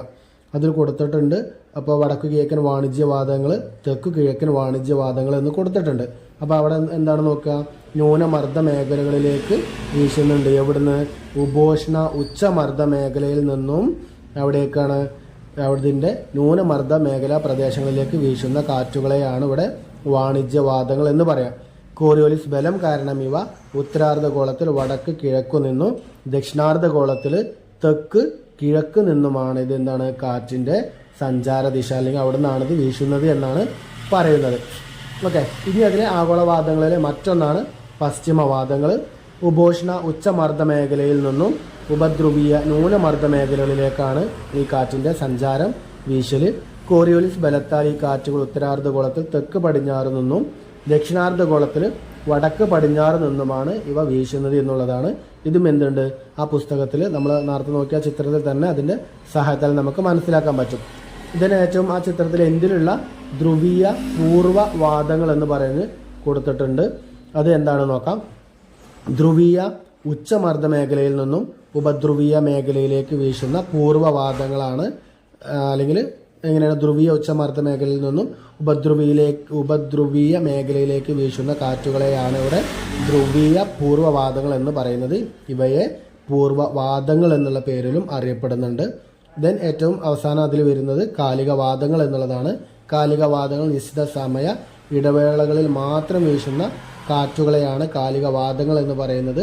ഉദാഹരണത്തിന് അവിടെ മൺസൂൺ കാറ്റുകൾ, ഇപ്പോൾ നിങ്ങൾ കണ്ടു കേരളത്തിൽ തെക്ക് പടിഞ്ഞാറൻ മൺസൂൺ ആരംഭിച്ചു, അതിൽ പടിഞ്ഞാറൻ മൺസൂൺ ആരംഭിച്ചു എന്നൊക്കെ പറയാം. മൺസൂൺ വാദങ്ങളാണ്, മൺസൂൺ കാറ്റുകളാണ്. ഇനി തൊട്ടതായ മൺസൂൺ കാറ്റുകൾ എന്താണ് എന്ന് പറയുന്നുണ്ട്. ചൂട് കാലത്ത് അതല്ലെങ്കിൽ ഉഷ്ണകാലം, ആ ചൂട് കാലത്ത് ഉത്തരാർദ്ധഗോളത്തിലെ വൻകരകൾ കൂടുതൽ ചൂട് പിടിക്കുകയും അവിടെ ന്യൂനമർദ്ദം രൂപപ്പെടുകയും ചെയ്യും. ഈ സമയം സമുദ്രോപരിതലത്തിൽ ഉയർന്ന മർദ്ദം നിലനിൽക്കുന്നുണ്ടെങ്കിൽ ഇവിടങ്ങളിലെ വായു ന്യൂനമർദ്ദ മേഖലകളിലേക്ക് സഞ്ചരിക്കും. കൂടാതെ കോറിയോലിസ് ബലത്താൽ ഈ കാറ്റുകൾ വലത്തോട്ട് ചെരിഞ്ഞ് തെക്ക് പടിഞ്ഞാറ് ദിശയിൽ വീശുന്നുണ്ട്, കാറ്റുകളായിട്ട് വീശുന്നുണ്ട്. ഇതിനെയാണ് തെക്ക് പടിഞ്ഞാറൻ മൺസൂൺ എന്നറിയപ്പെടുക. പറഞ്ഞത് ഇത്രയേ ഉള്ളൂ. ചൂട് കാലമാകുമ്പോൾ സ്വാഭാവികമായിട്ടും നമ്മളെ സംബന്ധിച്ച് കര എന്ന് പറയുന്നത് മണ്ണാണ്, അവിടെ സമുദ്രഭാഗം എന്ന് പറയുന്നത് വെള്ളമാണ്. ഓക്കെ, വെള്ളവും മണ്ണും എടുത്തു കഴിഞ്ഞാൽ ഏറ്റവും കൂടുതൽ പെട്ടെന്ന് ചൂടാവുന്നത് കരയാണ്, സാവധാനത്തിൽ ചൂടാവുന്നത് ഏതാണ്? വെള്ളമാണ്, അതല്ലെങ്കിൽ കടലാണ്. ഇനി ഏറ്റവും സാവധാനത്തിൽ തണുക്കുന്നതും ഏതാണ്? വെള്ളമാണ്. എന്നാൽ ഏറ്റവും പെട്ടെന്ന് തണുപ്പാവുന്നത് ഏതാണ്? മണ്ണാണ്. അപ്പോൾ സ്വാഭാവികമായിട്ടും പകൽ സമയങ്ങളിൽ ചൂടുള്ള ദിവസങ്ങളിൽ കരഭാഗം പെട്ടെന്ന് ചൂട് പിടിക്കും. ഓക്കെ, ഭൂമി പെട്ടെന്ന് ചൂടാവും. അപ്പോൾ ആ ഭൂമിൻ്റെ തൊട്ട് മുകളിൽ നിൽക്കുന്ന ഭാഗങ്ങളൊക്കെ ഈ എയറൊക്കെ ചൂട് പിടിക്കും. എന്നാൽ സമുദ്രഭാഗമോ സാവധാനത്തിൽ എന്താവുന്നുള്ളൂ? ചൂടാവുന്നുള്ളൂ. അപ്പോൾ ആ സമുദ്രത്തിൻ്റെ ഉപരിതലം എന്ന് പറയുന്നത് തണുത്തു നിൽക്കും. അപ്പോൾ സ്വാഭാവികമായിട്ടും കരയിൽ ആ ചൂട് ഉള്ള വായു കടൽ പ്രദേശത്തേക്ക് പോകും. കടലിലുള്ള തണുത്ത വായു എവിടേക്ക് വരും? കരയിലേക്കും വരും. അപ്പോൾ അവിടെ അങ്ങനെ റൊട്ടേഷൻ വരും. കൂടാതെ കോറിയോലിസ് ബലം കൂടി അവിടെ ചേരുമ്പോൾ ഉണ്ടാവും. ആ പിടിത്തം കൂടിയും അവിടെ ഉണ്ടാവുന്ന സമയത്ത് ഇവിടെ നിന്നുണ്ടാവും തെക്ക് പടിഞ്ഞാറ് ദിശയിലേക്ക് കാറ്റായിട്ട് വരുന്നുണ്ട്. ഇതിനെയാണ് മൺസൂൺ കാറ്റുകൾ എന്ന് ഇവിടെ പറയുന്നത് എന്നുള്ളതാണ്. സെപ്റ്റംബർ മാസമാവുന്നതോടെ സൂര്യൻ ദക്ഷിണാർദ്ധഗോളത്തിലേക്ക് നീങ്ങി തുടങ്ങുന്നു. അതിനാൽ ഇന്ത്യയിൽ ഉൾപ്പെടെ ഉത്തരഭാഗ വൻകരകൾ ചൂട് കുറയുന്നുണ്ട്, ഉച്ചമർദ്ദം രൂപപ്പെടുന്നുണ്ട്. താരതമ്യേന മർദ്ദം കുറഞ്ഞ ദക്ഷിണ സമുദ്രഭാഗത്തേക്ക് ഉത്തര വൻകരയിൽ നിന്നും കാറ്റുകൾ വീശുന്നുണ്ട്. പിന്നീട് കോറിയോലിസ് ബലത്താൽ ഈ കാറ്റുകൾ വടക്ക് കിഴക്ക് ദിശയിൽ നിന്നായതിനാൽ ഇതിനെ വടക്ക് കിഴക്കൻ മൺസൂൺ കാറ്റുകൾ എന്നും പറയുന്നുണ്ട്. ഓക്കെ, അപ്പോൾ തെക്ക് പടിഞ്ഞാറൻ മൺസൂൺ കാറ്റ് എന്താണ് എന്നും അതേപോലെ തന്നെ ഇവിടെ വടക്ക് കിഴക്കൻ മൺസൂൺ കാറ്റ് എന്താണ് എന്നുള്ളതാണ് നമ്മൾ പറയുന്നത്. ഇനി നമുക്ക് ഏറ്റവും സുപരിചിതമായിട്ട് നമ്മളെല്ലാവരും കേൾക്കുന്ന കുറച്ച് കാറ്റുകളാണ് കടൽക്കാറ്റ്, കരക്കാറ്റ്, താഴ്വരക്കാറ്റ്, പർവ്വതക്കാറ്റ് എന്നൊക്കെ പറയുന്നത്. എക്സാമിന് ചോദിച്ച് കാണാറുണ്ട് കടൽക്കാറ്റും കരക്കാറ്റും ഒക്കെ. ചിലപ്പോൾ ചിത്രങ്ങൾ തന്നെ സഹിതം തന്നിട്ടായിരിക്കും ചോദിക്കാറുള്ളത്. ഒന്നാമത്തെ കടൽക്കാറ്റ്. പകൽ സമയത്ത് കര സമുദ്രത്തെ അപേക്ഷിച്ച് പെട്ടെന്ന് ചൂട് പിടിക്കുകയും കരയ്ക്ക് മുകളിൽ മർദ്ദം കുറയുകയും ചെയ്യുന്നു. എന്നാൽ ഈ സമയം കടൽ പ്രദേശം ഉയർന്ന മർദ്ദത്താൽ നിലനിൽക്കുന്നു. അതായത് അവിടെ താരതമ്യേന ചൂട് കുറവായിരിക്കും എന്നർത്ഥം. അപ്പോൾ കടലിൽ നിന്നും കരയിലേക്ക് വീശുന്ന കാറ്റുകളാണ് കടൽക്കാറ്റ്. കടൽക്കാറ്റ് എന്ന് പറയുമ്പോൾ കടലിൽ നിന്ന് കരയിലേക്ക് വീശുന്ന കാറ്റാണ്. ഈ സമയം കര എന്തായിരിക്കും? ചൂട് പിടിച്ച് മർദ്ദം കുറവായിരിക്കും. അതേസമയം കടൽ എന്തായിരിക്കും? ചൂട് കുറഞ്ഞ് മർദ്ദം കൂടുതലായിരിക്കും. അപ്പോൾ ഒബിയസ്ലി കടലിൽ നിന്ന് കരയിലേക്ക് കാറ്റുണ്ടാകുന്നുണ്ട്. അതിനെയാണ് കടൽക്കാറ്റ് എന്ന് പറയാം. ഇനി കരക്കാറ്റ് നേരെ തിരിച്ചാണ്. കടൽക്കാറ്റ് എന്ന് പറയുന്നത് പകൽ സമയത്താണ് ഉണ്ടാവുന്നത്. കരക്കാറ്റ് എന്ന് പറയുമ്പോൾ അത് വൈകുന്നേരം അല്ലെങ്കിൽ രാത്രിയിലാണ് ഉണ്ടാവുക. രണ്ടും ഓപ്പോസിറ്റാണ് മനസ്സിലാക്കുക.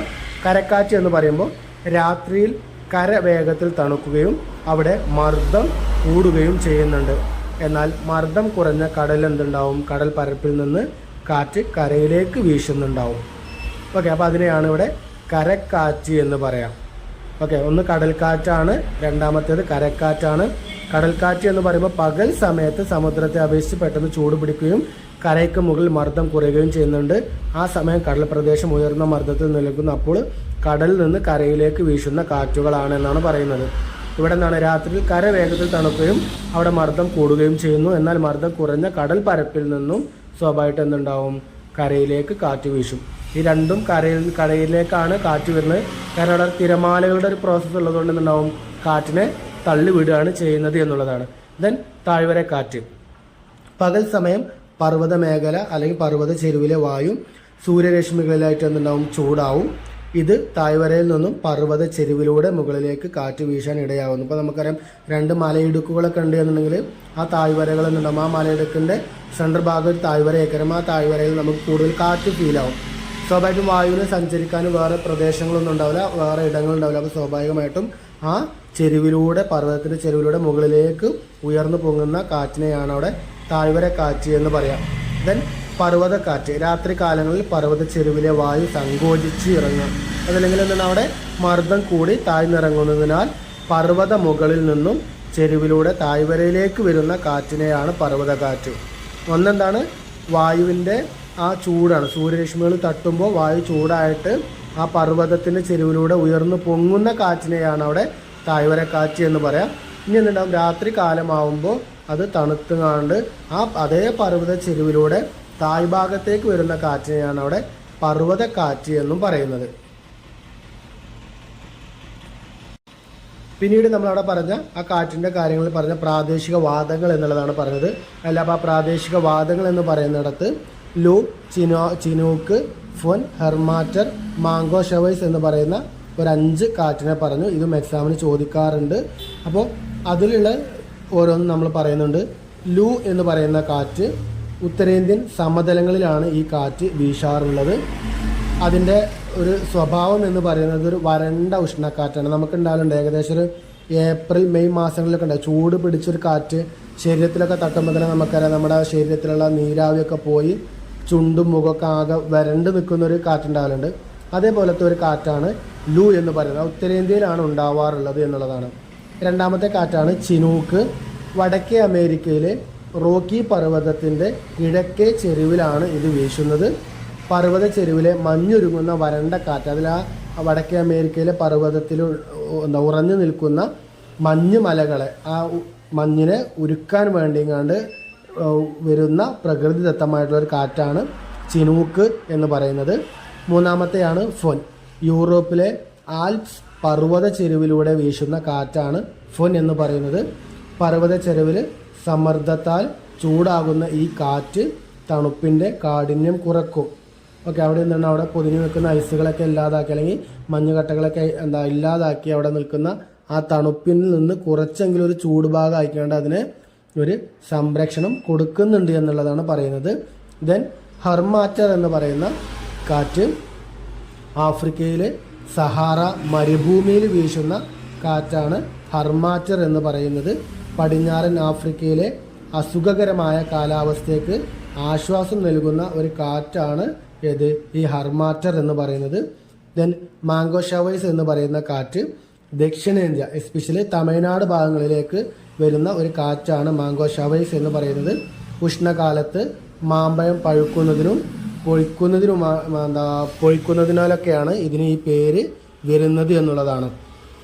ഓക്കെ, അപ്പോൾ അതാണ് പ്രധാനപ്പെട്ട പ്രാദേശിക വാദങ്ങൾ എന്ന് പറയുന്നത്. ലു, ചിനൂക്ക്, ഫൊൻ, ഹെർമാറ്റർ, മാംഗോ ഷവൈസ് എന്ന് പറയുന്ന ഇത്തരം പ്രധാനപ്പെട്ട കാറ്റുകളാണ് നമുക്കതിൽ പറഞ്ഞിട്ടുണ്ടായിരുന്നത്. ഇനി നമുക്ക് നോക്കാനുള്ളത് അന്തരീക്ഷത്തിലെ ജലം എന്ന് പറയുന്ന ഒരു പോർഷനാണ്. അന്തരീക്ഷത്തിലെ ജലാംശത്തെയാണ് അന്തരീക്ഷത്തിൻ്റെ ആർദ്രത എന്ന് പറയുന്നത്. നമ്മുടെ വായു ഉണ്ടല്ലോ, നമ്മുടെ മുന്നിലുള്ള വായു, ആ വായു അടങ്ങുന്ന ഭാഗമാണ് അന്തരീക്ഷം എന്ന് പറയുന്നത്. ആ അന്തരീക്ഷത്തിൽ എത്രത്തോളം ജലാംശം അടങ്ങിയിട്ടുണ്ട്, ആ അടങ്ങിയിട്ടുള്ള അതിനെയാണ് അവിടെ ആർദ്രത, അതല്ലെങ്കിൽ ഹ്യൂമിഡിറ്റി എന്ന് പറയുന്നത്.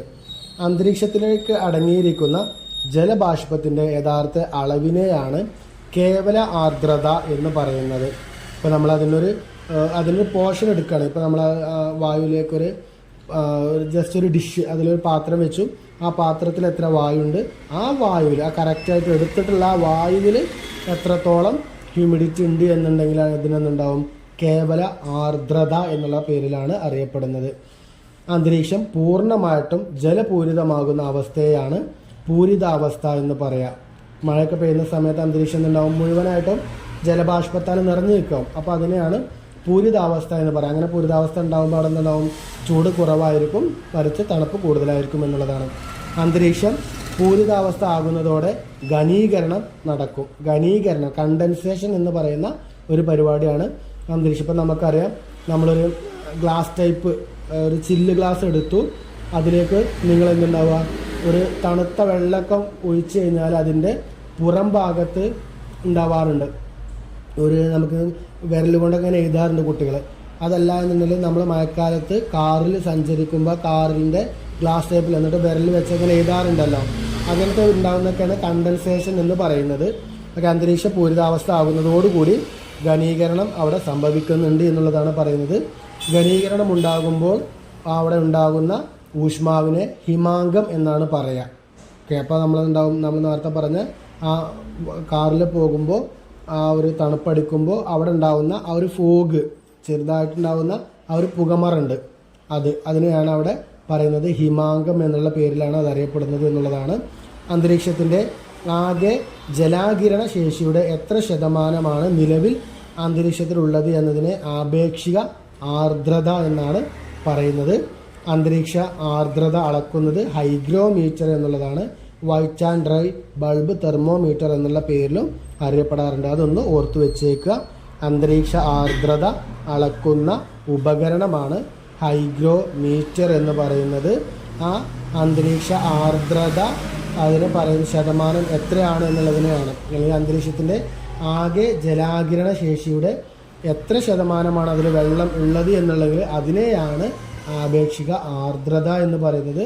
ആ ആപേക്ഷിക ആർദ്രത അളക്കുന്ന മീറ്ററാണ് ഹൈഗ്രോമീറ്റർ, അതല്ലെങ്കിൽ white and dry bulb thermometer എന്ന് പറയുന്നത്. ഓക്കെ, നമ്മൾ തൊട്ട് മുൻപ് കണ്ടൻസേഷൻ പറഞ്ഞു. പൂരിതാവസ്ഥയിലേക്ക് ആവുന്നതോടുകൂടി അവിടെ കണ്ടൻസേഷൻ നടക്കുന്നുണ്ട് എന്ന് പറഞ്ഞു, ഘനീകരണം നടക്കുന്നുണ്ട് എന്ന് പറഞ്ഞു. ഇത് പ്രധാനപ്പെട്ട ഘനീകരണ രൂപങ്ങളാണ് തുഷാരം, ഹിമം, മൂടൽമഞ്ഞ്. തുഷാരം നമുക്ക് എല്ലാവർക്കും അറിയാം. നമ്മുടെയൊക്കെ ചെറുപ്പകാലത്ത് അതിരാവിലെ നമ്മൾ പറമ്പിലൂടെയൊക്കെ നടക്കുമ്പോൾ മഞ്ഞ് പെയ്തതിന് ശേഷം ആ പുൽനാമ്പുകളിൽ നിന്നുണ്ടാവും ചെറിയ തോതിലുള്ള വെള്ളത്തുള്ളികൾ നമ്മൾ കാണാറുണ്ട്. അതിനെയാണ് ഇവിടെ തുഷാരം എന്ന് പറയുക. പ്രഭാത സമയങ്ങളിൽ പുൽനാമ്പുകളിലും ഇലകളിലും കാണപ്പെടുന്ന ആ വെള്ളത്തുള്ളികളിലാണ് തുഷാരം എന്ന് പറയുക. ഹിമം, രാത്രി താപനില 0 ഡിഗ്രി സെൽഷ്യസിന് താഴെ എത്തുന്ന പ്രദേശങ്ങളിൽ ഉണ്ടാകുന്നതാണ്. ഊട്ടിയിലും കൊടൈക്കനാലിലൊക്കെ പോയാൽ ഉണ്ടാവാറുണ്ടല്ലോ, തണുപ്പ് പ്രദേശങ്ങൾ എത്തുമ്പോൾ രാത്രി കാലങ്ങളിൽ ഉണ്ടാകുന്നതാണ് ഹിമം. ദെൻ മൂടൽ മഞ്ഞ്, ഇതും രാവിലെ നമ്മൾ പ്രഭാതത്തിലൊക്കെ കുട്ടികളൊക്കെ സ്കൂളിലേക്കോ അതല്ലെങ്കിൽ മറ്റു വിദ്യാഭ്യാസ സ്ഥാപനങ്ങളിലൊക്കെ പോകുമ്പോൾ ഉണ്ടാവാറുണ്ട്. തൊട്ടടുത്തുള്ള ആളെ തന്നെ കാണാൻ പറ്റാത്ത രീതിയിൽ മഞ്ഞ് വന്ന് മൂടുന്ന ഒരവസ്ഥ, മൂടൽ മഞ്ഞ്. അന്തരീക്ഷം തണുക്കുന്നതിലൂടെ അന്തരീക്ഷത്തിൽ തന്നെ തങ്ങി നിൽക്കുന്ന നേർത്ത ജലകണികകളാണ് മൂടൽ മഞ്ഞ് എന്ന് പറയുന്നത്. ഓക്കെ, അപ്പോൾ അതാണ് ഘനീകരണ രൂപങ്ങൾ എന്ന് പറയുന്നത്.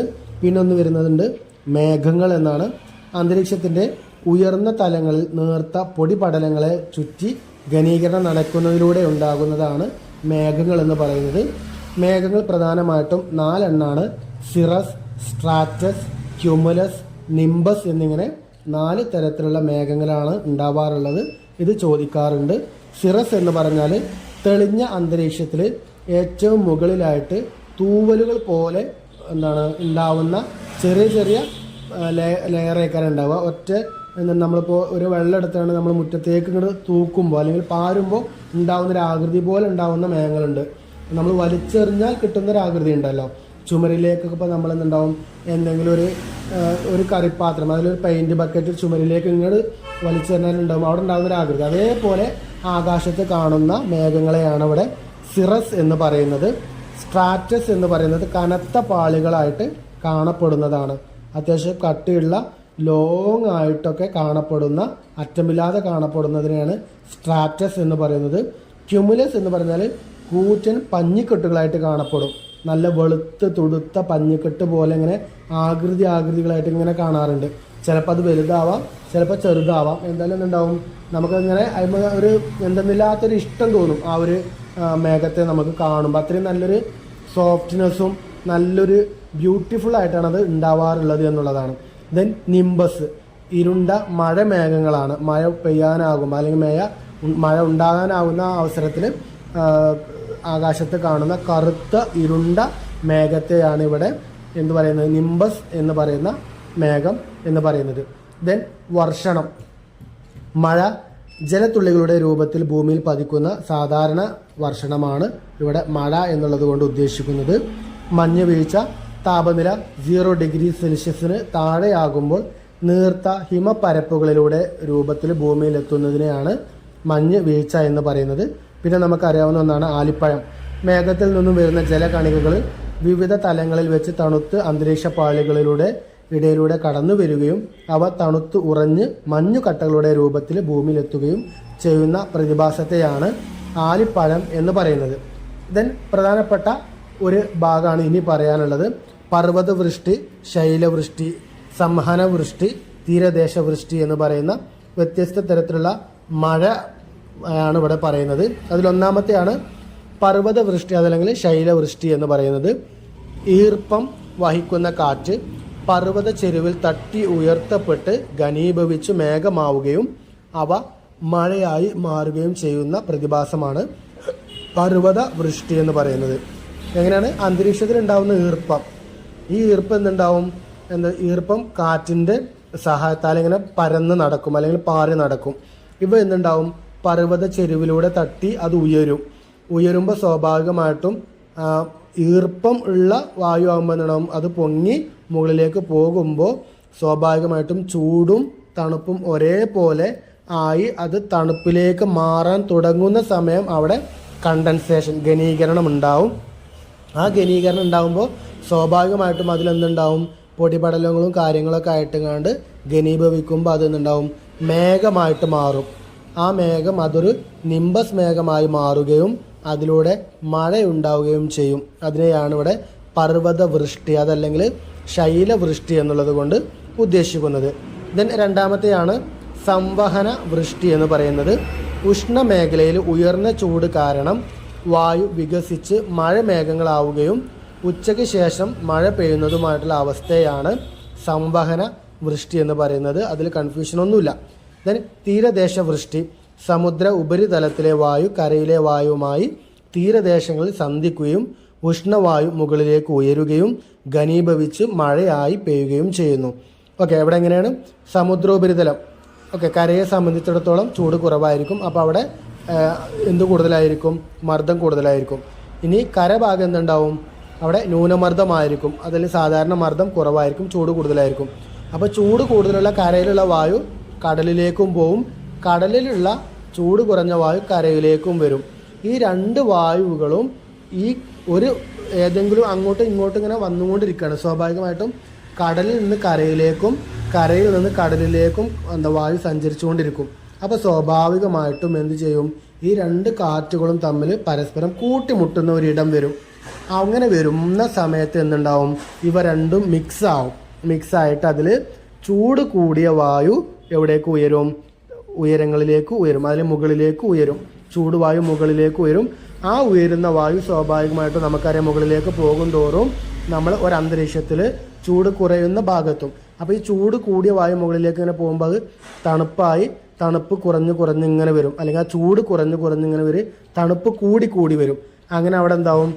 ഫുള്ളായിട്ട് തണുക്കുന്ന അതേ സമയമാകുമ്പോൾ അവിടെ ഘനീകരണം നടക്കും, കണ്ടൻസേഷൻ നടക്കും. അവിടെ എന്തുണ്ടാവും? അതൊരു മേഘമായിട്ട് മാറും. അവിടെ അത് മഴ പെയ്യാൻ കാരണമാകും. അങ്ങനെയുള്ള ഒന്നാണ് തീരദേശ വൃഷ്ടി എന്നുള്ളത് കൊണ്ട് ഉദ്ദേശിക്കുന്നത്. ഓക്കെ, അപ്പോൾ അത്രയാണ് നമ്മുടെ ഭൗമാന്തരീക്ഷം എന്ന് പറയുന്ന വലിയൊരു അധ്യായത്തിൽ നമ്മൾ പഠിച്ചിട്ടുള്ളത്. അത്യാവശ്യം എക്സാമിന് മാർക്ക് സ്കോർ ചെയ്യാൻ പറ്റുന്ന ഒരു അധ്യായം തന്നെയാണ്. കൺഫ്യൂഷനുകൾ ഉണ്ടാവും, സ്വാഭാവികമായിട്ടും. അതില്ലാതെ നമ്മളത് ശരിക്കും ശ്രദ്ധിച്ച് മുന്നോട്ട് പോകണം എന്നുള്ളതാണ് പറയുന്നത്. ഭൗമാന്തരീക്ഷം എന്ന് പറയുന്നത് നമ്മുടെ 12ാമത്തെ അധ്യായത്തിൽ നമ്മളതിൻ്റെ തുടക്കത്തിൽ തന്നെ ഹരിതഗൃഹ പ്രഭാവം അല്ലെങ്കിൽ നമ്മുടെ അന്തരീക്ഷത്തിൽ ഏതെല്ലാം വാതകങ്ങൾ ഒടുങ്ങിയിട്ടുണ്ട്, അതിൻ്റെ അളവുകൾ എങ്ങനെയൊക്കെയാണ്, അവിടെ ഹരിതഗൃഹ പ്രഭാവം എന്നാൽ എന്തൊക്കെയാണെന്നുള്ളത് നമ്മൾ നോക്കി. ഇങ്ങനെ അന്തരീക്ഷത്തിൻ്റെ ഘടന പ്രധാനമായിട്ടും അവിടെ ട്രോപ്പോസ്ഫിയർ, സ്ട്രാറ്റോസ്ഫിയർ, മിസോസ്ഫിയർ, തെർമോസ്ഫിയർ എന്നിങ്ങനെ പലതരത്തിലുള്ള പാളികളുണ്ട് എന്ന് നമ്മൾ പഠിച്ചു. ഓരോ പാളികളുടെയും ദൂരം എത്രയാണ്, അതിൻ്റെ ധർമ്മങ്ങൾ എന്തൊക്കെയാണ്, എവിടെയൊക്കെയാണ് ഓസോൺ പാളിയുള്ളത്, ഓസോൺ സംരക്ഷണം എങ്ങനെയാണെന്നുള്ള കാര്യങ്ങളൊക്കെ നമ്മൾ പഠിച്ചു. ഓസോൺ പാളി എന്താണെന്ന് പഠിച്ചു. അന്തരീക്ഷ താപനം, സൂര്യനിൽ നിന്ന് വരുന്ന ചൂട് രശ്മികൾ അതല്ലെങ്കിൽ സൂര്യകിരണങ്ങൾ ഭൂമിയിലേക്ക് എത്രത്തോളം പതിക്കുന്നുണ്ട്, തിരിച്ച് എങ്ങനെ പോകുന്നുണ്ട്, അതിനിടയിൽ എവിടെയെല്ലാം തട്ടുന്നുണ്ട് എന്നുള്ള കാര്യങ്ങളൊക്കെ നോക്കി. ദെൻ പിന്നീട് നമ്മൾ ഇമ്പോർട്ടൻ്റ് ആയിട്ട് നോക്കിയത് താപവിതരണത്തെ സ്വാധീനിക്കുന്ന ഘടകങ്ങളായ അക്ഷാംശം, സമുദ്രനിരപ്പിൽ നിന്നുള്ള ഉയരം, സമുദ്രത്തിൻ്റെ സാമീപ്യം എന്നുള്ള ഭാഗമാണ് നമ്മൾ നോക്കിയത്. അതിനുശേഷം താപനിലയും അന്തരീക്ഷ മാറ്റങ്ങളും നമ്മൾ നോക്കിയിട്ടുണ്ടായിരുന്നു. അതിനുശേഷം അന്തരീക്ഷ മർദ്ദത്തെ സ്വാധീനിക്കുന്ന ഘടകങ്ങളായിട്ടുള്ള ഉയരം, ആർദ്രത, ന്യൂനമർദ്ദ മേഖലകൾ അല്ലെങ്കിൽ ഉച്ചമർദ്ദം, അങ്ങനത്തെ കുറച്ച് കാര്യങ്ങളൊക്കെ നമ്മൾ നോക്കിയിട്ടുണ്ടായിരുന്നു. ദെൻ പ്രധാനപ്പെട്ട കാറ്റുകളായിട്ടുള്ള ഭാഗങ്ങൾ ഏതൊക്കെയാണ് നമ്മൾ നോക്കി. അല്ലെ, കാറ്റുകൾ എന്ന് പറയുന്ന പോർഷൻ നോക്കി. ആ കാറ്റിൻ്റെ വേഗതയും ദിശയും നിർണ്ണയിക്കുന്ന ഘടകങ്ങളായിട്ടുള്ള മർദ്ദച്ചെരിവ്, കോറിയോലിസ് ബലം, ഘർഷണം നോക്കി. വ്യത്യസ്ത കാറ്റുകളായിട്ടുള്ള ആഗോളവാദങ്ങൾ, കാലികവാദങ്ങൾ, പ്രാദേശിക വാദങ്ങൾ ഏതൊക്കെയാണ് എന്നുള്ളതും നമ്മൾ നോക്കി. ദെൻ കടൽക്കാറ്റ്, കരക്കാറ്റ്, താഴ്വരക്കാറ്റ്, പർവ്വതക്കാറ്റ് എന്ന് ഏതൊക്കെയാണെന്ന് നമ്മൾ നോക്കി. പ്രധാനപ്പെട്ട പ്രാദേശിക വാദങ്ങളായിട്ടുള്ള ലൂ, ചിനൂക്ക്, ഫൊൻ, ഹെർമാറ്റർ, മാംഗോ ഷവേഴ്സ് എന്നുള്ളത് നമ്മൾ നോക്കി. ദെൻ അന്തരീക്ഷത്തിൻ്റെ ജലത്തിൻ്റെ നമ്മൾ കാര്യങ്ങൾ നോക്കി. അന്തരീക്ഷത്തിലെ ജലാംശത്തിൻ്റെ അളവിനെയാണ് ആർദ്രത എന്ന് പറഞ്ഞു. ദെൻ അന്തരീക്ഷം പൂർണ്ണമായിട്ടും ജലത്താൽ തിങ്ങി നിറയുകയാണെന്നുണ്ടെങ്കിൽ അതിനെ പൂരിതാവസ്ഥ എന്ന് പറഞ്ഞു. ആ പൂരിതാവസ്ഥ എപ്പോൾ ആവുന്നുവോ അപ്പോൾ അവിടെ കണ്ടൻസേഷൻ ഉണ്ടാകും എന്നും നമ്മൾ പറഞ്ഞു. ദെൻ ആർദ്രത എന്താണ് നമ്മൾ പറഞ്ഞു. കേവല ആർദ്രത അളക്കാനുള്ള അളവ്, അന്തരീക്ഷ ആർദ്രത അളക്കുന്ന അളവ് നമ്മൾ പറഞ്ഞു, ഹൈഗ്രോമീറ്റർ എന്നുള്ളതാണെന്ന് പറഞ്ഞു. ഘനീകരണ രൂപങ്ങളായിട്ടുള്ള തുഷാരം, ഹിമം, മൂടൽ മഞ്ഞ് അതൊക്കെ എന്താണെന്ന് പറഞ്ഞു. മേഘങ്ങളിൽ പെട്ട പ്രധാനമായിട്ടുള്ള സിറസ്, സ്ട്രാറ്റസ്, ക്യുമുലസ്, നിംബസ് എന്താണെന്ന് പറഞ്ഞു. മഴയും മഞ്ഞ് വീഴ്ചയും ആലിപ്പഴം എന്താണെന്ന് പറഞ്ഞു. ദെൻ അവസാന ഭാഗത്ത് ഏറ്റവും പ്രധാനപ്പെട്ട 3 മഴയുടെ അവസ്ഥകൾ നമ്മൾ പറഞ്ഞു. മഴ ഉണ്ടാവാനുള്ള അവസ്ഥകൾ പറഞ്ഞു. പർവ്വത വൃഷ്ടി അതല്ലെങ്കിൽ ശൈലവൃഷ്ടി പറഞ്ഞു. സംവഹന വൃഷ്ടി പറഞ്ഞു. ദെൻ തീരദേശ വൃഷ്ടി പറഞ്ഞു. ഓക്കെ, ഇതാണ് നമ്മുടെ 12ാമത്തെ അധ്യായം ഭൗമാന്തരീക്ഷം എന്ന് പറയുന്നത്. ഒന്ന് ശ്രമിച്ചു കഴിഞ്ഞാൽ ഏറ്റവും നന്നായിട്ട് സ്കോർ ചെയ്യാൻ പറ്റുന്ന അധ്യായമാണ് ഈ ഭൗമാന്തരീക്ഷം എന്ന് പറയുന്നത്. എന്നാൽ കൺഫ്യൂഷൻ ആയാലോ ഏറ്റവും കൂടുതൽ ഇടങ്ങേറുള്ള അധ്യായങ്ങളിൽ ഒന്നുമാണ്, ബുദ്ധിമുട്ടുള്ള അധ്യായങ്ങളിൽ ഒന്നുമായിട്ടാണ് ഇതിനെ വിലയിരുത്തപ്പെടാറുള്ളത്. ഓക്കെ, ഇത്രയേ ഉള്ളൂ നമ്മുടെ 12ാമത്തെ അധ്യായം. എല്ലാവർക്കും ഒരിക്കൽ കൂടി ശുഭദിനം നേരുന്നു. നന്ദി, നമസ്കാരം.